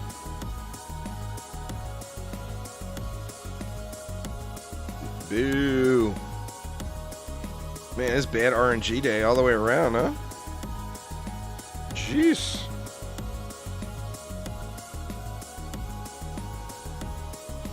better run it again.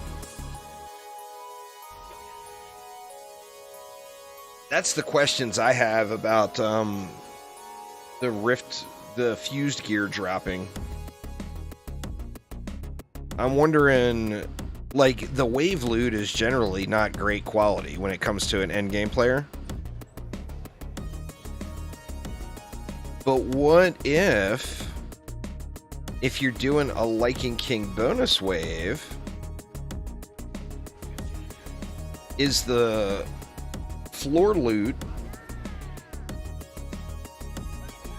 gonna be Lycan King quality? That's my biggest question right now. I don't think it needs to be.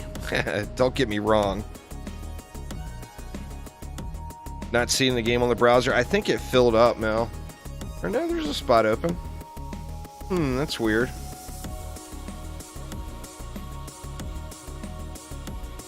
Or it was full. Maybe that's why it didn't list. Because it was full and then somebody left. Well, yeah, it would get people into sets sooner. I mean, I'll be honest with you. The game is all about the chase for loot. So that's my only real concern about the whole thing.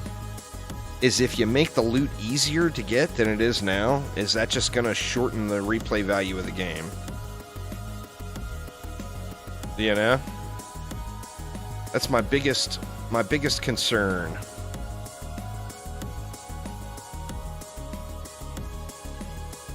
Let's get this stuff down first.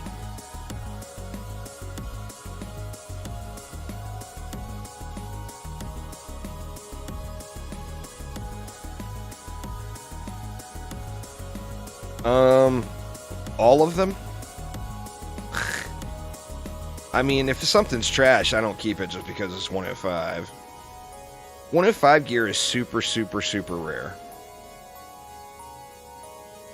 And I think I might be using maybe one 105 piece on all my heroes combined.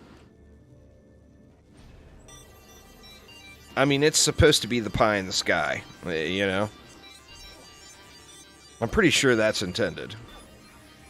Now, of course, when episode 2 comes, 105 gear will become more common, because then there's potentially going to be 110 gear that's super, super rare, right?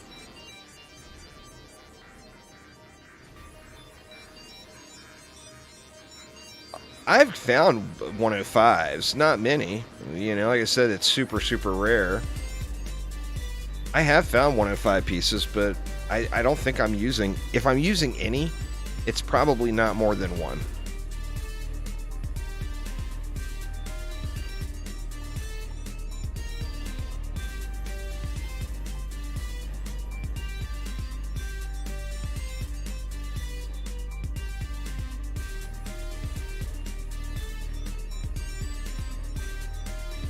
But, I mean, it's about the rolls on the gear. It's not about the level of it. You know, a 105 piece with bad rolls is the same as a level 90 piece with bad rolls. Using more 105 offhands in Giraffe than anything. I think the thing with me is I've grinded out really good 90 pieces. So, I mean, a 105 piece has just got to be good. Or, I mean, it's got to have good rolls, or I'm just not going to use it, you know? Yeah, I think I've got a Giraffe, too. I think it's probably the same thing for everyone. Offhands and Giraffes. I haven't streamed DD2 in probably a year-ish, Angel, so... My next Dungeon Defenders 2 live stream will probably be the next content update when assuming Chaos 10 launches then. That will be my next DD2 stream. I don't know when my last DD2 stream was, but I'm assuming it was probably close to a year ago. Or at least not in 2022 for sure.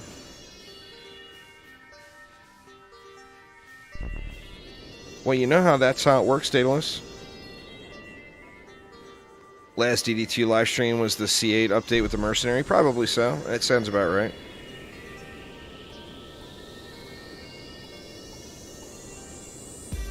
I mean, I put DD2 content out all the time, but I just don't sit down and play DD2 for a few hours anymore. It's just not something that happens at this stage. Ain't nothing to do, man. Gotta give us some content, for fuck's sake. Pardon my language. These updates with hero changes and all are nice, but it doesn't give you a reason to log in and play the game. Other than log in, look at the new stuff, and log back out. There's no reason to actually play it, you know?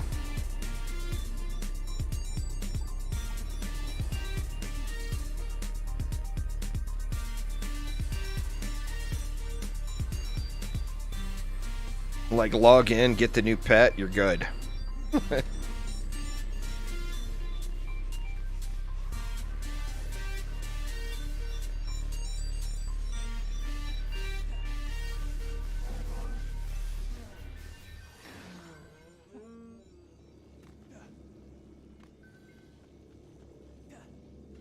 They could have gave us a little false content if they would have made those new weapons a little bit better. The problem is the game is a meta now of damage stacking, because everything's just a meat shield. It's all a gear check, so it's smarter to use a single target damage weapon on like any of the boss fights or whatever.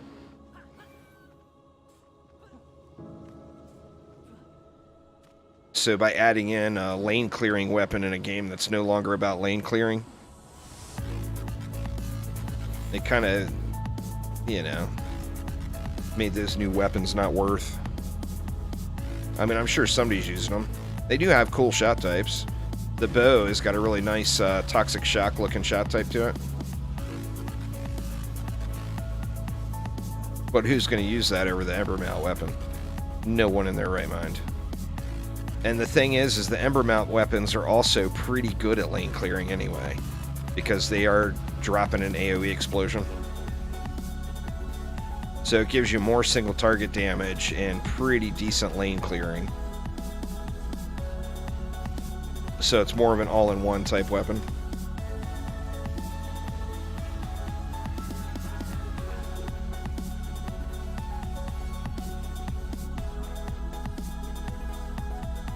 And I have not properly given Maleficus a spinny boost this entire time. I should probably get off my butt and quit being a bum teammate, huh?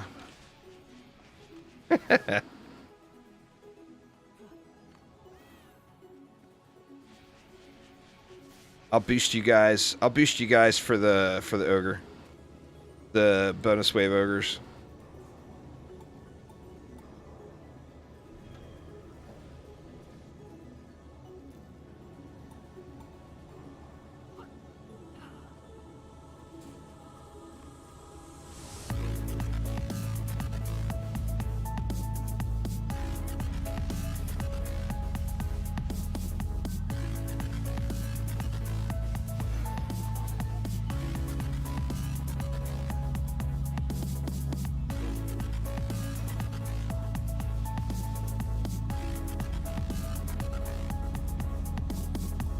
Inferno traps I'm probably gonna have to set up. I'm not sure if I have an Inferno trap guy, but I would love to try a trap and aura stack, like spawn build. I mean, that's not what Phil wants to hear, but that's what I want to try.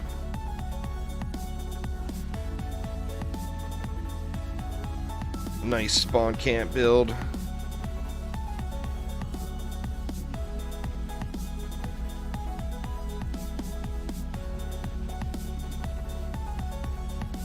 Harpoons will be the first thing on my list for sure. What you doing up there, dude? Throwing y'all stuff at me. That's not nice. That will be the very first thing on my list is harpoons. I very much want to see what they do with them. You know, are they going to change the targeting? Are they going to increase the rate? Are they going to just give it a straight raw damage buff. You know, what do you guys think?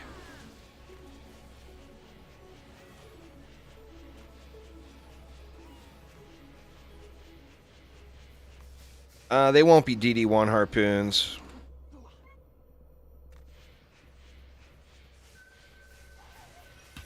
We will never get DD1 harpoons again outside of DD1.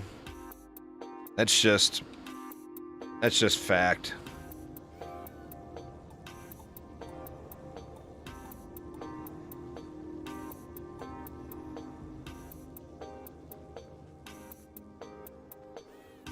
Poor DD1 harpoons. It was so nice.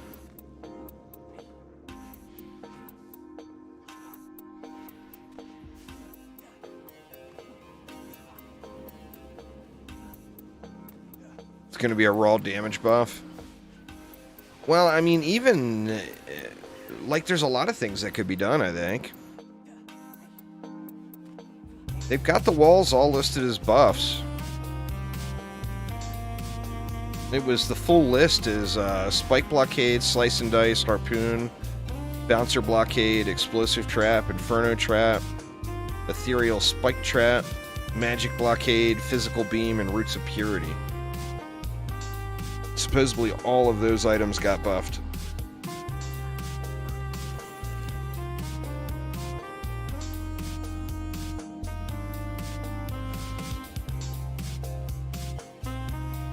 They just won't be... I mean, don't set DD1 harpoons as your expectation. I mean, you can say that same statement for so many aspects of Dungeon Defenders games. DD2 and DDA. Don't set DD1 as your expectation.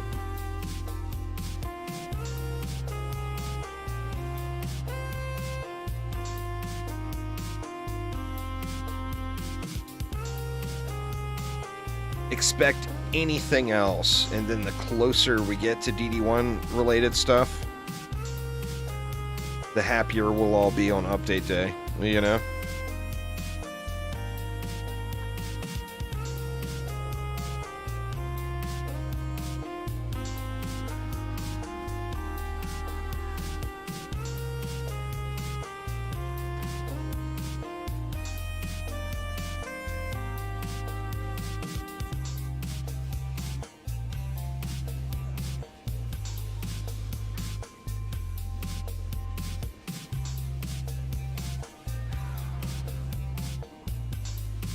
Well, that's good there, Harrison.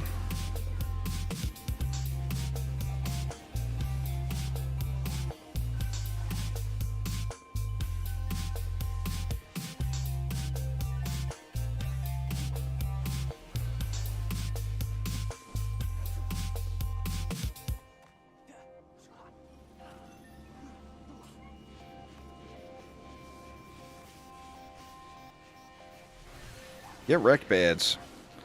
I think tomorrow I'm going to start a Subnautica Below Zero fresh playthrough. I actually looked around to see if there was any interesting mods to maybe do a modded playthrough, but I didn't really see much.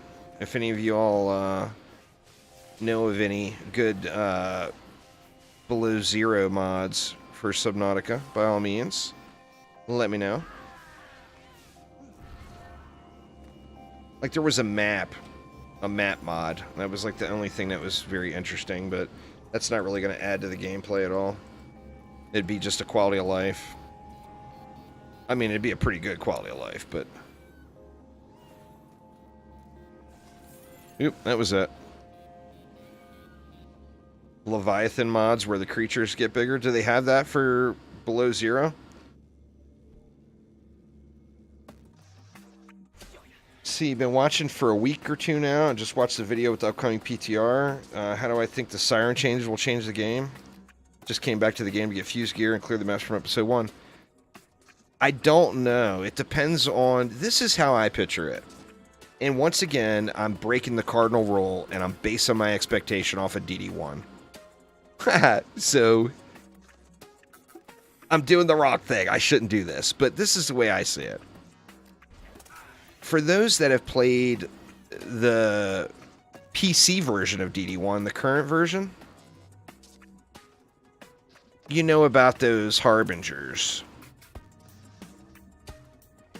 I could picture the Siren being like a harbinger, where if you got a stack of DSTs and you're standing on it behind a reflect beam, that shit is not safe. So you're going to have to be ready to repair it. That's the way I picture it. But once again, I'm doing what I just told you all not to do, and I'm basing my expectation off of DD1.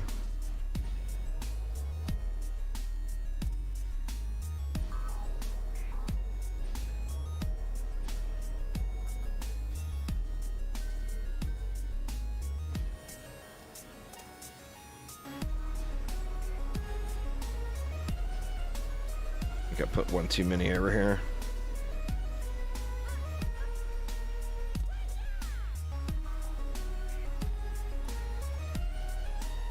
I'm not so sure we need the gas traps and stuff for the flyers.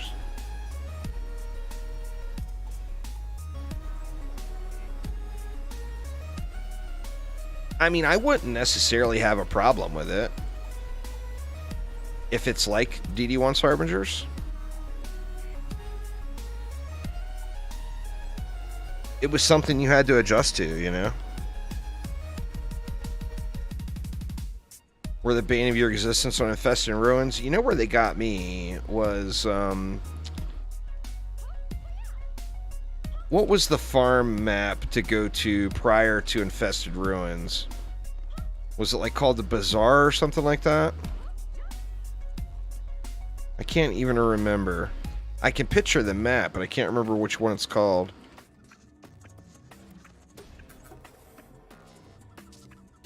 The Bazaar, yeah. The Bazaar is where they got me because I would do a huge DST stack on that one side of the map.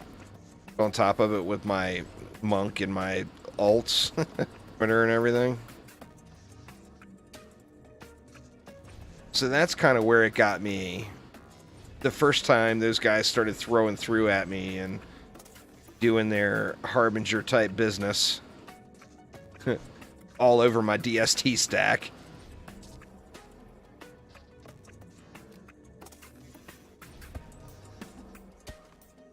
Doing the Harbinger business all over my DSTs. I think I got too many.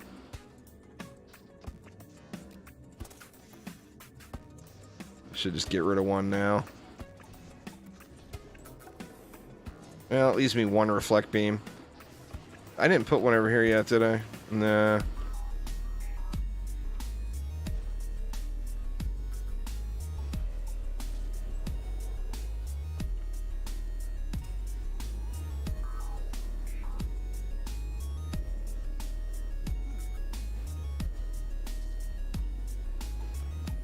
Well, where the Harbingers drew a problem was not if you're playing actively, but it comes down to we were all burnt at the time. Like, I personally was super burnt out on Moonbase, and Moonbase is where those long Moonbase survivals with 13,000 mobs per wave is where the good armor was coming from. And when the CDT balanced or changed the drops and made that the farmable map for Ultimate plus armor items. I mean, I know there's multiple locations now to go to, but there was a time where that was like the same quality as Moonbase, so that was the place to grind. And if you're going to grind hours and hours and hours and hours on end, you got a pretty good chance you're going to do it AFK, you know?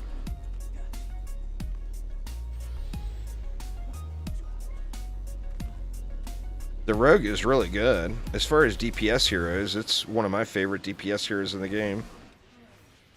I'm surprised I'm playing the Monk right now, to be honest. It's laziness. I'll be back on my Rogue on the PTR, though, for sure. But the Rogue is a lot of fun to play. What's going on there, Markmas Prime? How you doing?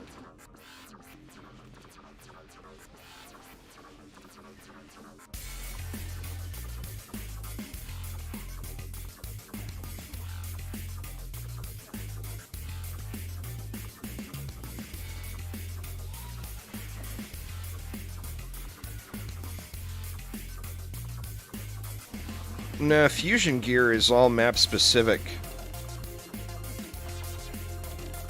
The keep is the place to farm for weapons and accessories.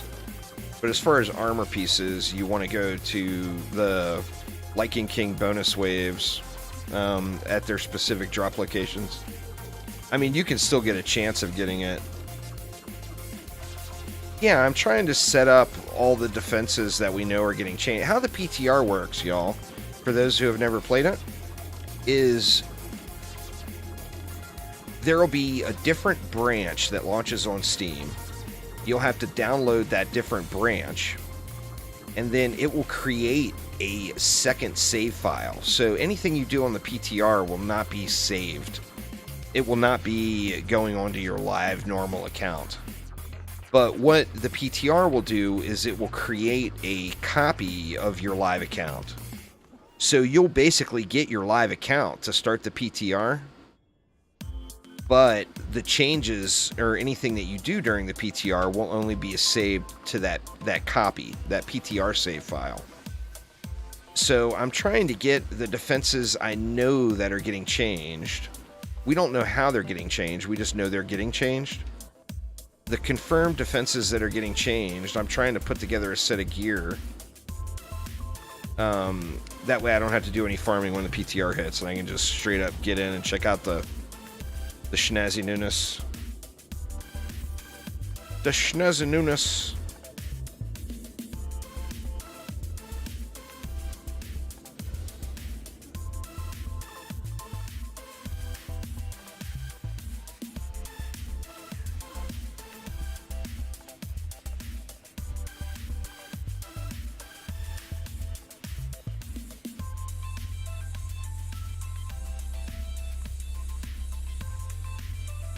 They could completely change the difficulty of this map by not having the big ogre dump right here and having the ogres spawn from various entrances around the map that are different, so you actually have to watch out for them, because there is a bunch of ogres that spawn all at once, but they all dump right here.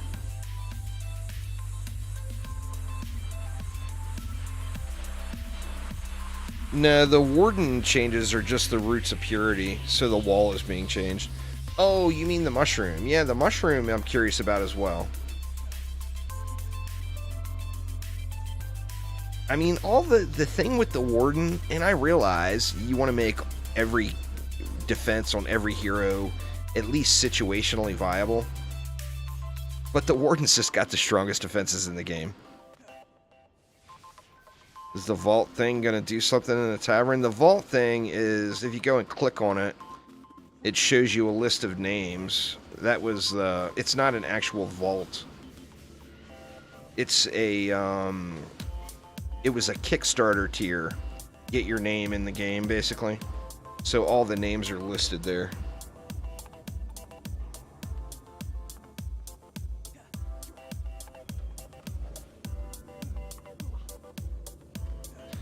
Oh, absolutely. And the mushrooms look seriously entertaining. I mean, I think at a minimum, it'll be something viable to mix in. Like, maybe not necessarily as a main defense, but... Or not necessarily as an only defense, I should say, but something to add on. Free Star, what's up, what's up? How you doing?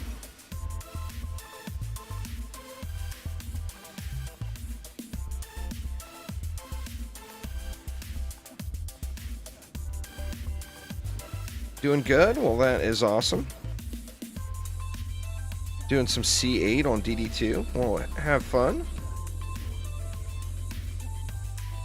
Get you some C9 going, man.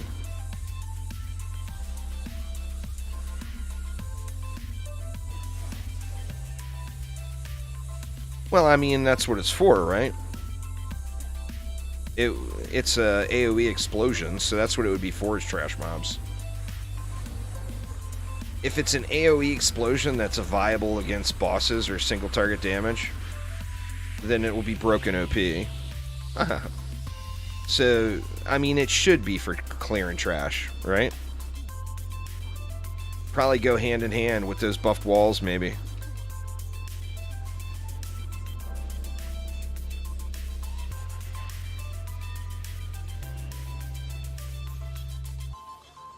Gave you Redux SAM unit vibes. Well, that you couldn't have given him a greater compliment than that, Zufla. Don't tell Phil that, it'll go to his head.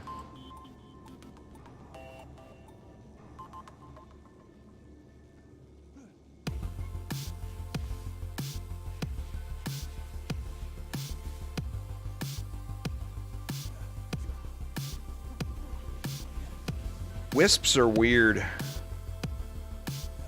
Like, wisps are so good. Until you get to the one map that you're going to want to farm a million times. Being Massacre, Rifted, Hardcore the Keep. And then wisps are just not as good.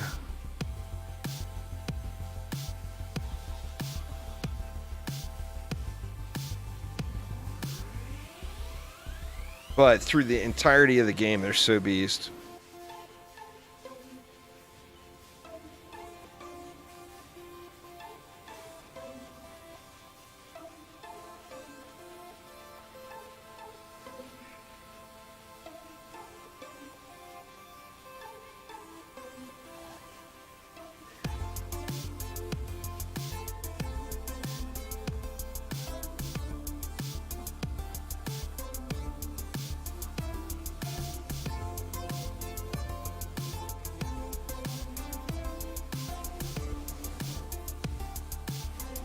God, I keep hitting the...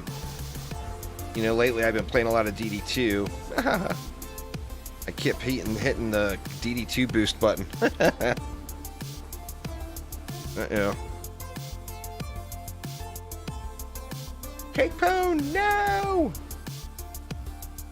Are we gonna lose? Yeah.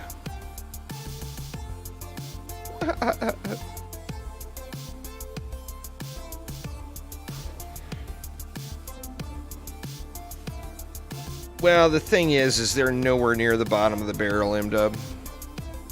I mean, if you want to see LTs get buffed, then by all means, oh, this got destroyed is what happened. Yeah, you can't stand here, because those ogres from that lane will throw over top of your boost, or over top of your reflect.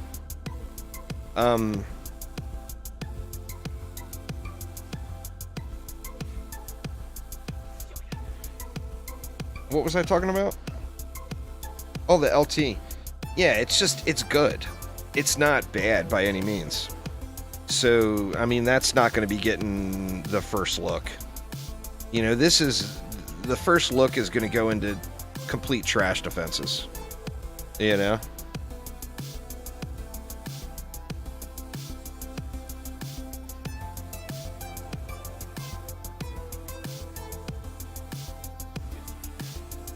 They've got another... Robot has got another game that they're working on that they haven't announced yet. It's not Orcs Must Die. They did say that.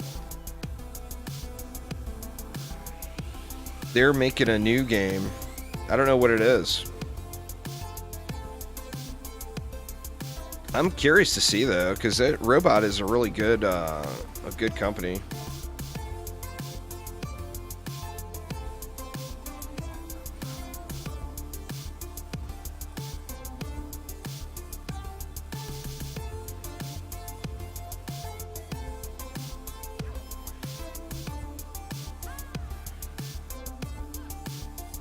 Well, we already know what'll get looked at. Unqualified to live. They've already told us what's changing. The spike blockade, the slice and dice, the harpoon, the bouncer blockade, explosive trap, inferno trap, spike trap, magic blockade, physical beam, and roots of purity are all in the first iteration of changes. So all those things are getting changed. We don't know what to yet, though, is the thing.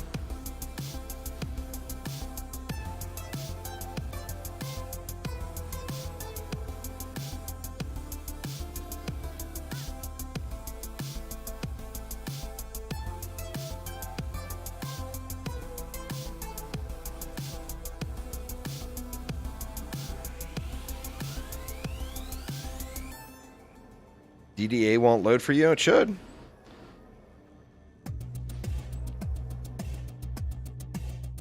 Maybe check the install, or... I don't know, I haven't heard of anyone having any problems with getting the game to load right now.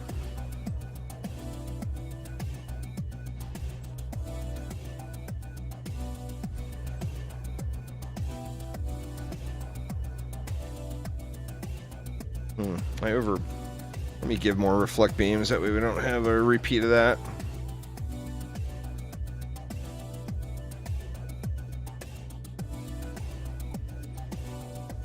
Now I'm going to have too many reflect beams.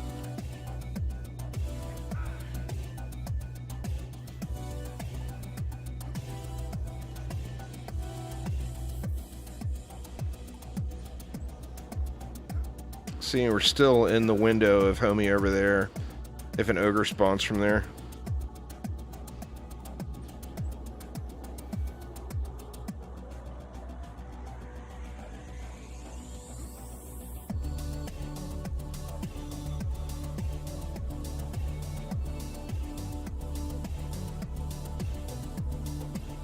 Three left. What are we going to do with three? Let's throw an explosive trap right here. The extra 3 is this buff beam being so small.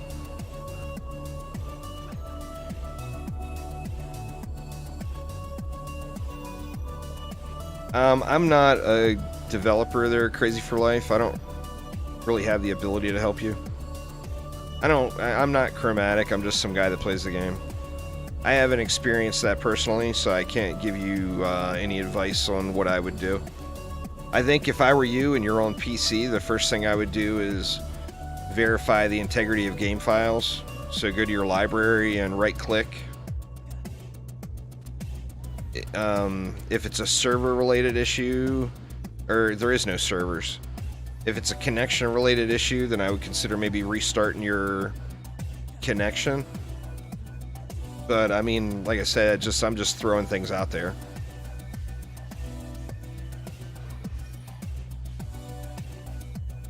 They publicly said it, Freestar. Said that they're working on a new... It was right after Orcs Must Die 3 launched. Or right after it launched on Steam, I should say. Because it had that Stadia exclusivity.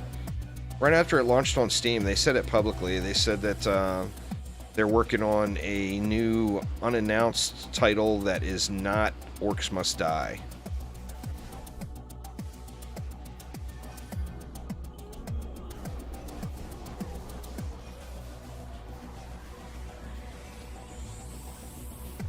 What did we lose?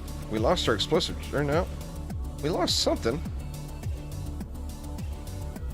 Somehow we lost a buff beam here? Or did I not place a buff beam? I think I may have not placed that buff beam. I'm not sure. Or a Jin got it or whatever. Oh, there's Phil. What's going on there, Phil?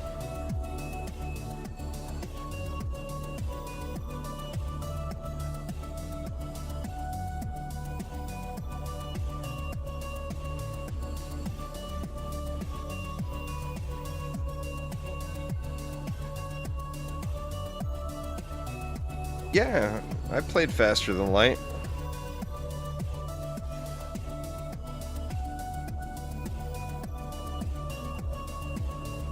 Not much, you've been lurking? Fair enough, fair enough.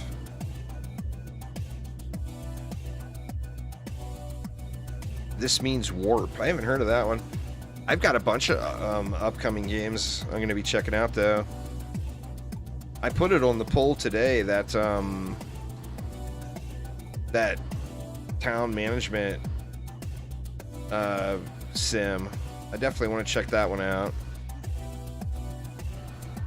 There's another one. Someone mentioned in Discord yesterday. Ollie did. Who is it from? There's another like town management type game out. I can't remember. It's from the same developer as something that was good. But I can't remember. I don't remember all the details.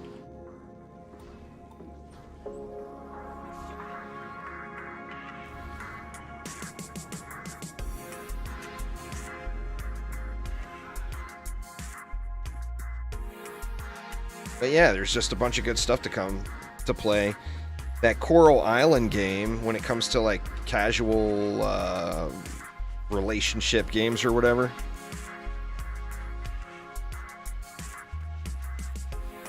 That game is going to be... DDA is going to be lifting on that game soon.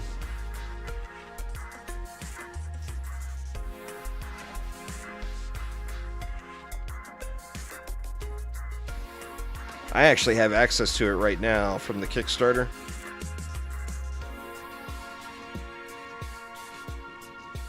But I can't stream it or anything.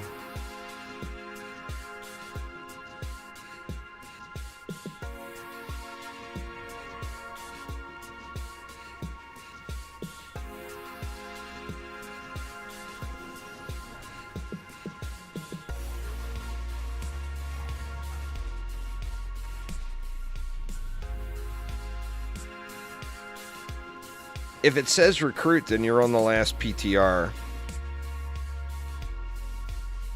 So you're going to want to right-click it there, Crazy for Life, in your library. There's going to be a tab that says right-click it and go to Properties, then go to Betas. And up top in Betas, you're going to want to opt out of all betas. It'll be a little drop-down box. That will get you back into the live game.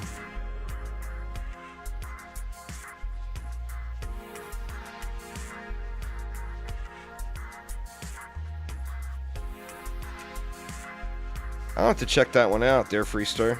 I enjoyed Faster Than Light.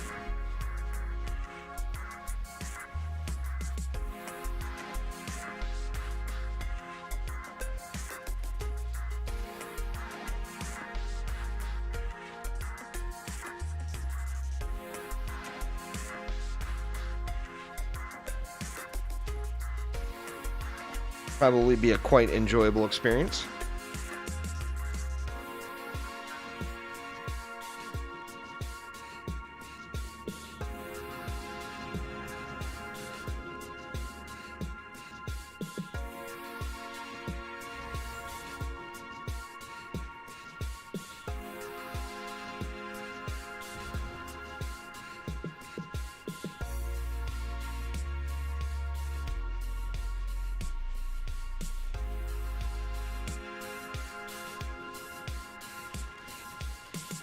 Oh, you got to move your units around the ship? That'll be interesting.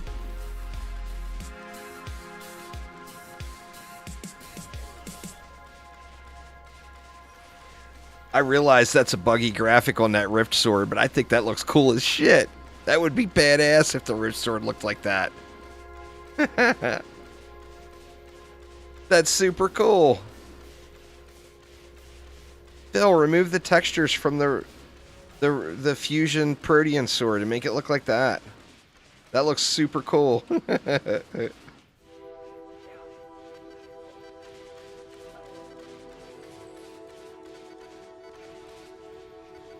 What's going on there, Satya? Yeah, getting ready. The PTR is coming, and I'm anxious to jump in and test some things out. See what's going to be happening with these defenses.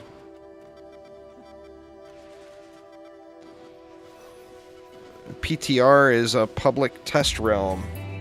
It's basically a tester build that allows anyone that owns the game on Steam to jump in and test what's potentially coming to the game, and find bugs, give feedback, etc. And then that will allow Chromatic to get the game dialed in, or get the update dialed in, and then they'll launch it on the live. There is no code. It'll just be a drop down. I'll have a video on how to access the PTR once we get closer to it and get the info.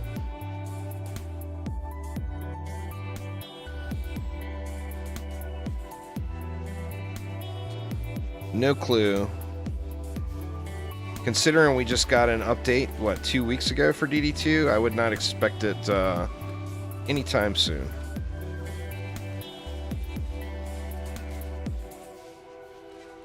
I mean, it's only been, 2 or 3 weeks from the last DD2 update, and you figure there's at least 6 months in between each one. So it'll be at least that long, would be my guess.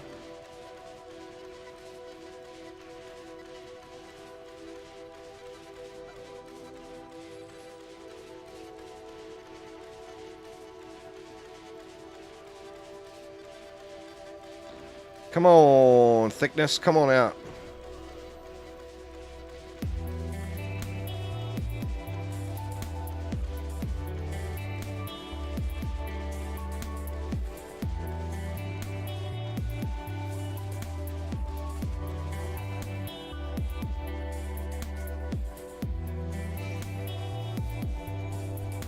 C9's been out for a long time, but there's been a new update just a couple weeks ago.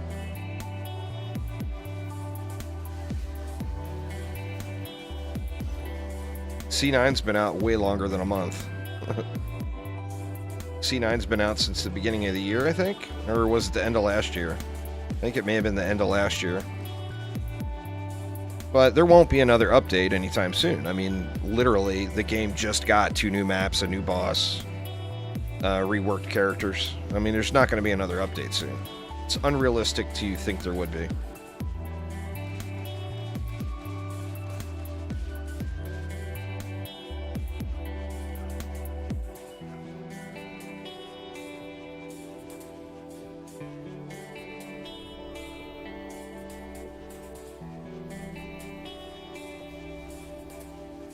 That ogre up there died, huh? Yep. Poor Nick the Demonic. Well, I mean, if you're on the PTR build, that 100% is going to work if it said recruit next to your name. That's the last PTR that's no longer available, so... That 100% is the issue if you said it said recruit there.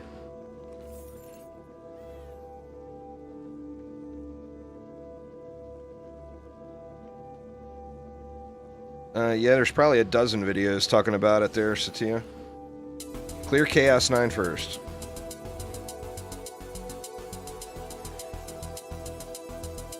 Let's see what kind of loots we got. Pew, pew. Power, range, and rate, but then it's got range and power.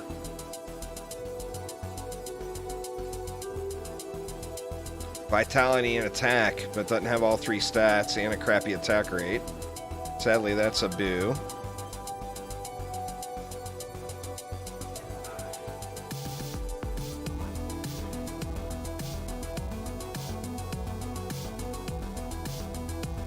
Wow, man, I just haven't gotten one good piece today. You'd think I would have got one of something, right?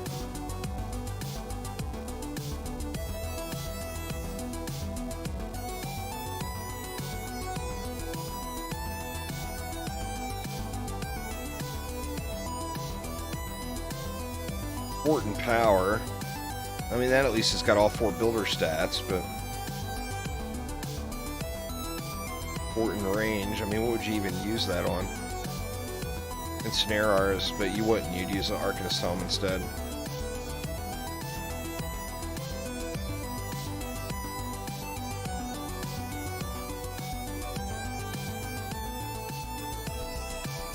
Boo!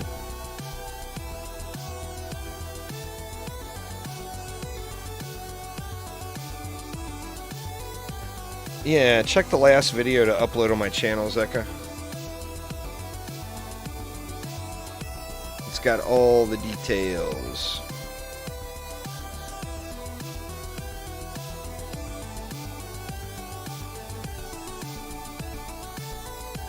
Wow, man. Range and rate, and then all 4. I mean, once again, it's at least got rate on it. But it's definitely not ideal. Sell all that junk.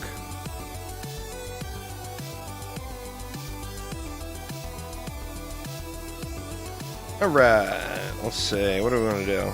Let's change it up. Do something other than wisps. Just at looks of what to come, we can do a little harpoon. Try a little harpoon run on Ancient Mines. How's that? Oh. Creamy Butt. Dude's named Creamy Butt.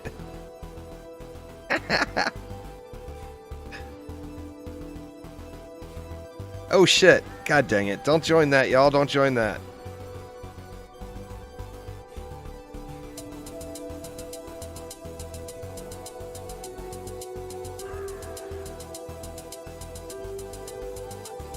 What, did I not have survival checked or something?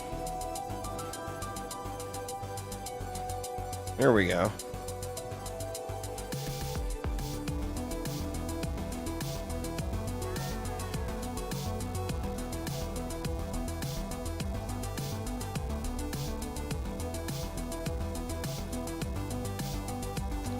Let's see. What are we going to do?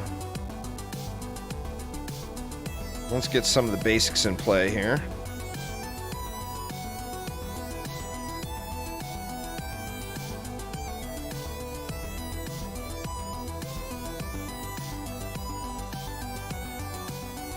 Why is it not? There we go. I was going to say, why the heck not let me place it? Let's get some poons going here. Where do we want to do them? Like right up here?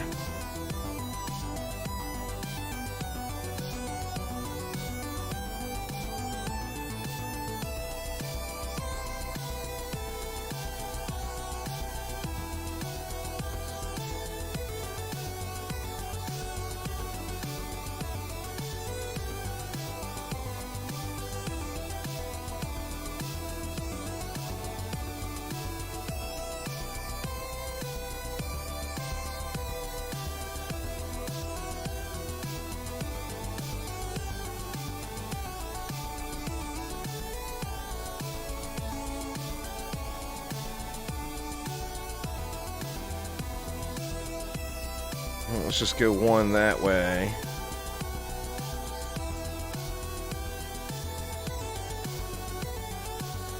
Over here, we'll put one this way.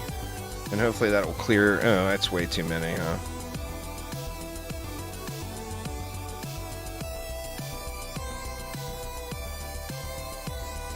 Put that one that way for the spiders. That's still too many.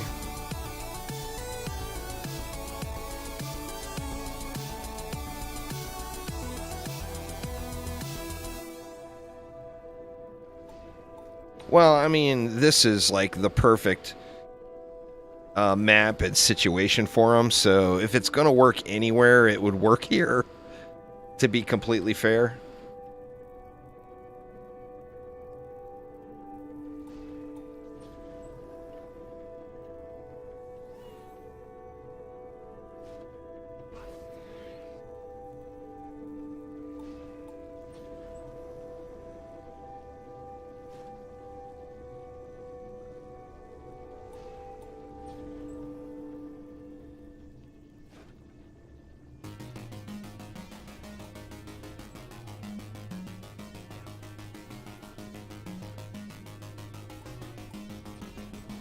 No gas traps. So we're going to have to watch out for sharking, y'all.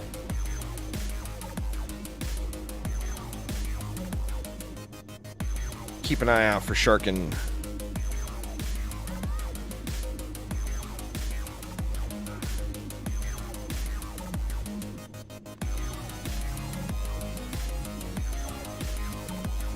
What's up? What's up? Welcome, welcome.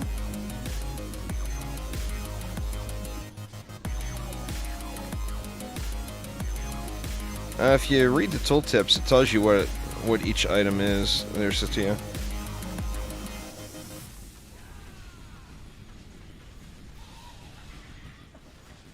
God dang, it's still hitting the DD2 boost button.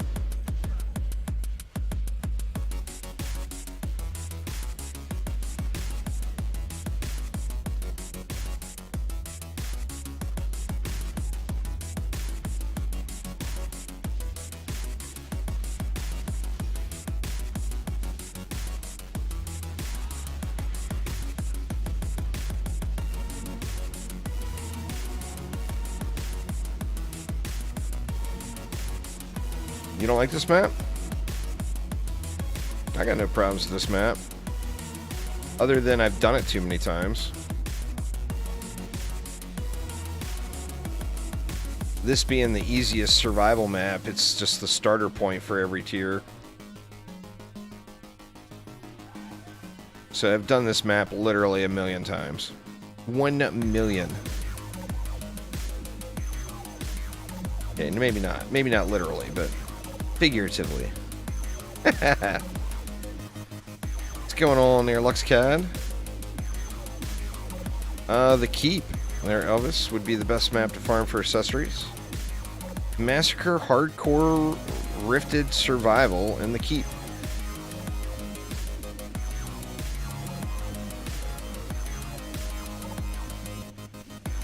That is the official weapon and accessory farming map.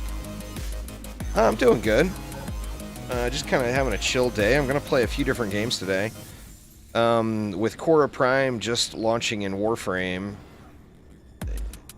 I mean, I'm about 100% sure I'm going to be playing some Warframe tonight.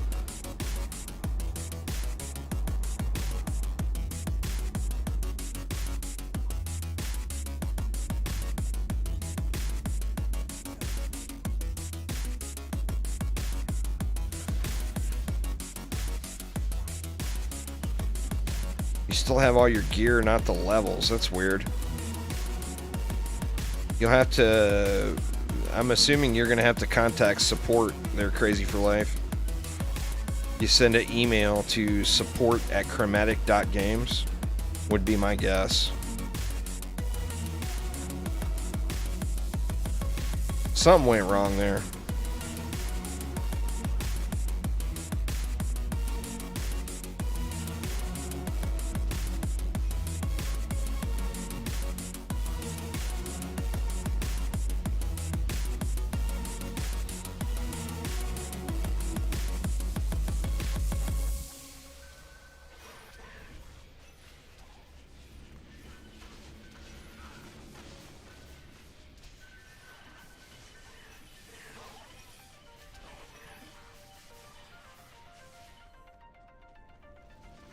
Yeah, so don't look at this and think, oh, the harpoons are fine. You got to remember, these are Lichen King geared harpoons on the easiest survival map in the game.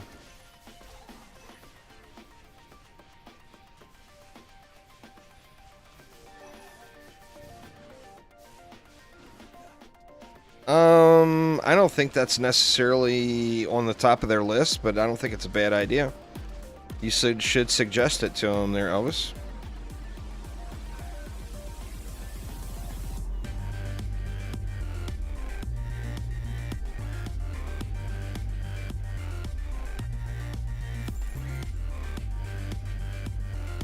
Let's see, we're gonna have to use this mana. Not gonna be able to sit around all chillaxing mode. I'm gonna have to actually upgrade.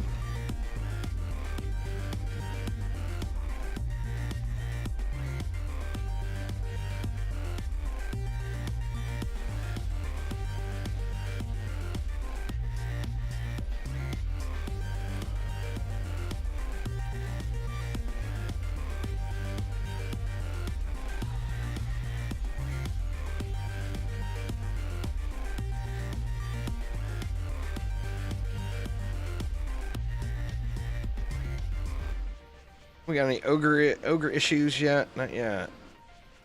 The poons should clear out the trash. The problem will come when the ogres come. And then the copters, of course. They're just not getting the job done on the copters.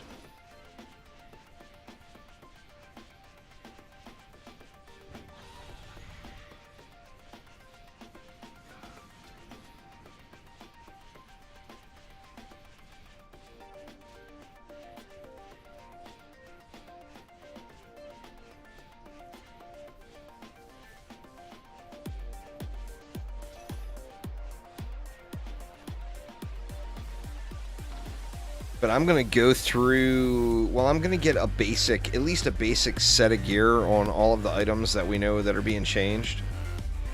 And then go through and write down all of the DPS numbers and everything. That way we'll have a good comparison at the changes. Now, you know, of course, as I mentioned, just because a defense is getting changed or buffed does not mean it's just more damage. You know, it could be targeting, it could be range, it could be many things, you know? And we don't know any of the specifics yet.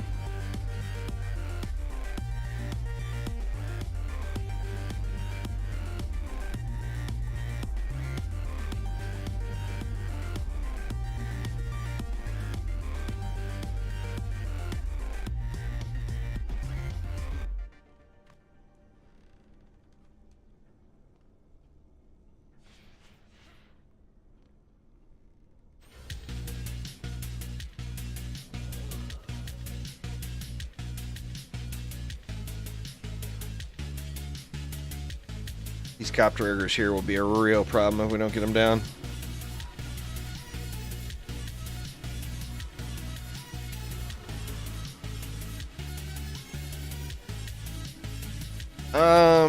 I'm not sure. If I do stream it, I'll stream it on Twitch, but I'm not positive.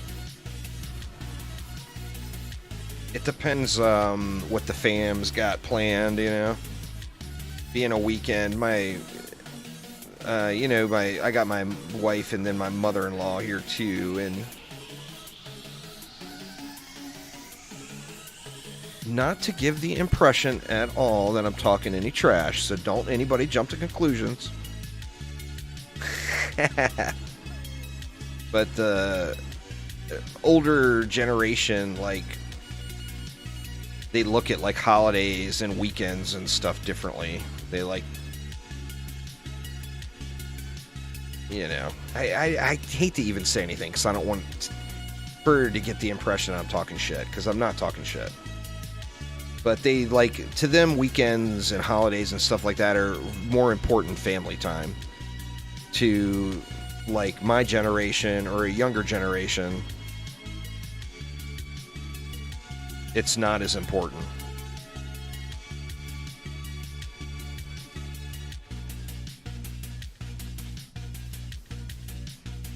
So it depends on if they've got anything planned. There. Did I sugarcoat that enough and cover my ass enough not to get myself in trouble?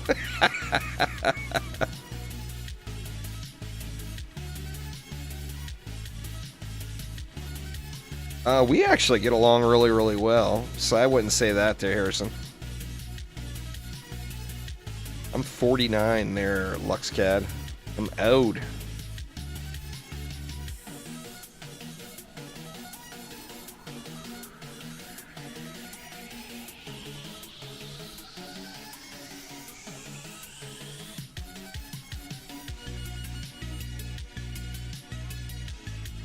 Oops, there's nothing else coming. Oh, but there's an ogre right here. What? Man, I was not looking at all. I didn't even realize that ogre was there. Sorry there, Cakepone. I jinxed you. Cakepone just said, all I want is the loot from the chest. And now the chest is denied. I just wasn't even paying attention. I wasn't looking at the screen at all. I was just sitting there spraying into the air. Sorry about that, y'all. So, yeah, there we go. The ballistas would not allow me to AFK with gear. Not great gear, but with a decent set of stats, ballistas would not allow me to AFK the easiest survival map in the game. So there you go. With those stats right there, couldn't AFK the easiest map. So yeah, ballistas need love. They need love. They just do. The harpoons, pardon me. Ballistas. What am I saying? What's going on there, Mushroom? They do indeed need a little bit of loving. But anyway, y'all, that is going to get it for me for the moment anyway. I'm not positive if I'll be back later on playing anything else. I do want to dip into Warframe today and see if I can't get myself a Core Prime. I've got lots of platinum sitting, ready to go blow for someone who has grinded it out, assuming it's not too expensive. But anyway, thank you all so much for hanging out. Hopefully everyone's having a wonderful, wonderful weekend. And I will be live again tomorrow. I think I'm gonna jump into a fresh run of Subnautica Below Zero. I'm going to look tonight and see if there's any good mods for it, but at first glance, I didn't really see anything good. But anyway, thanks a ton, y'all. Have a wonderful weekend, and I will see you soon. Take it easy.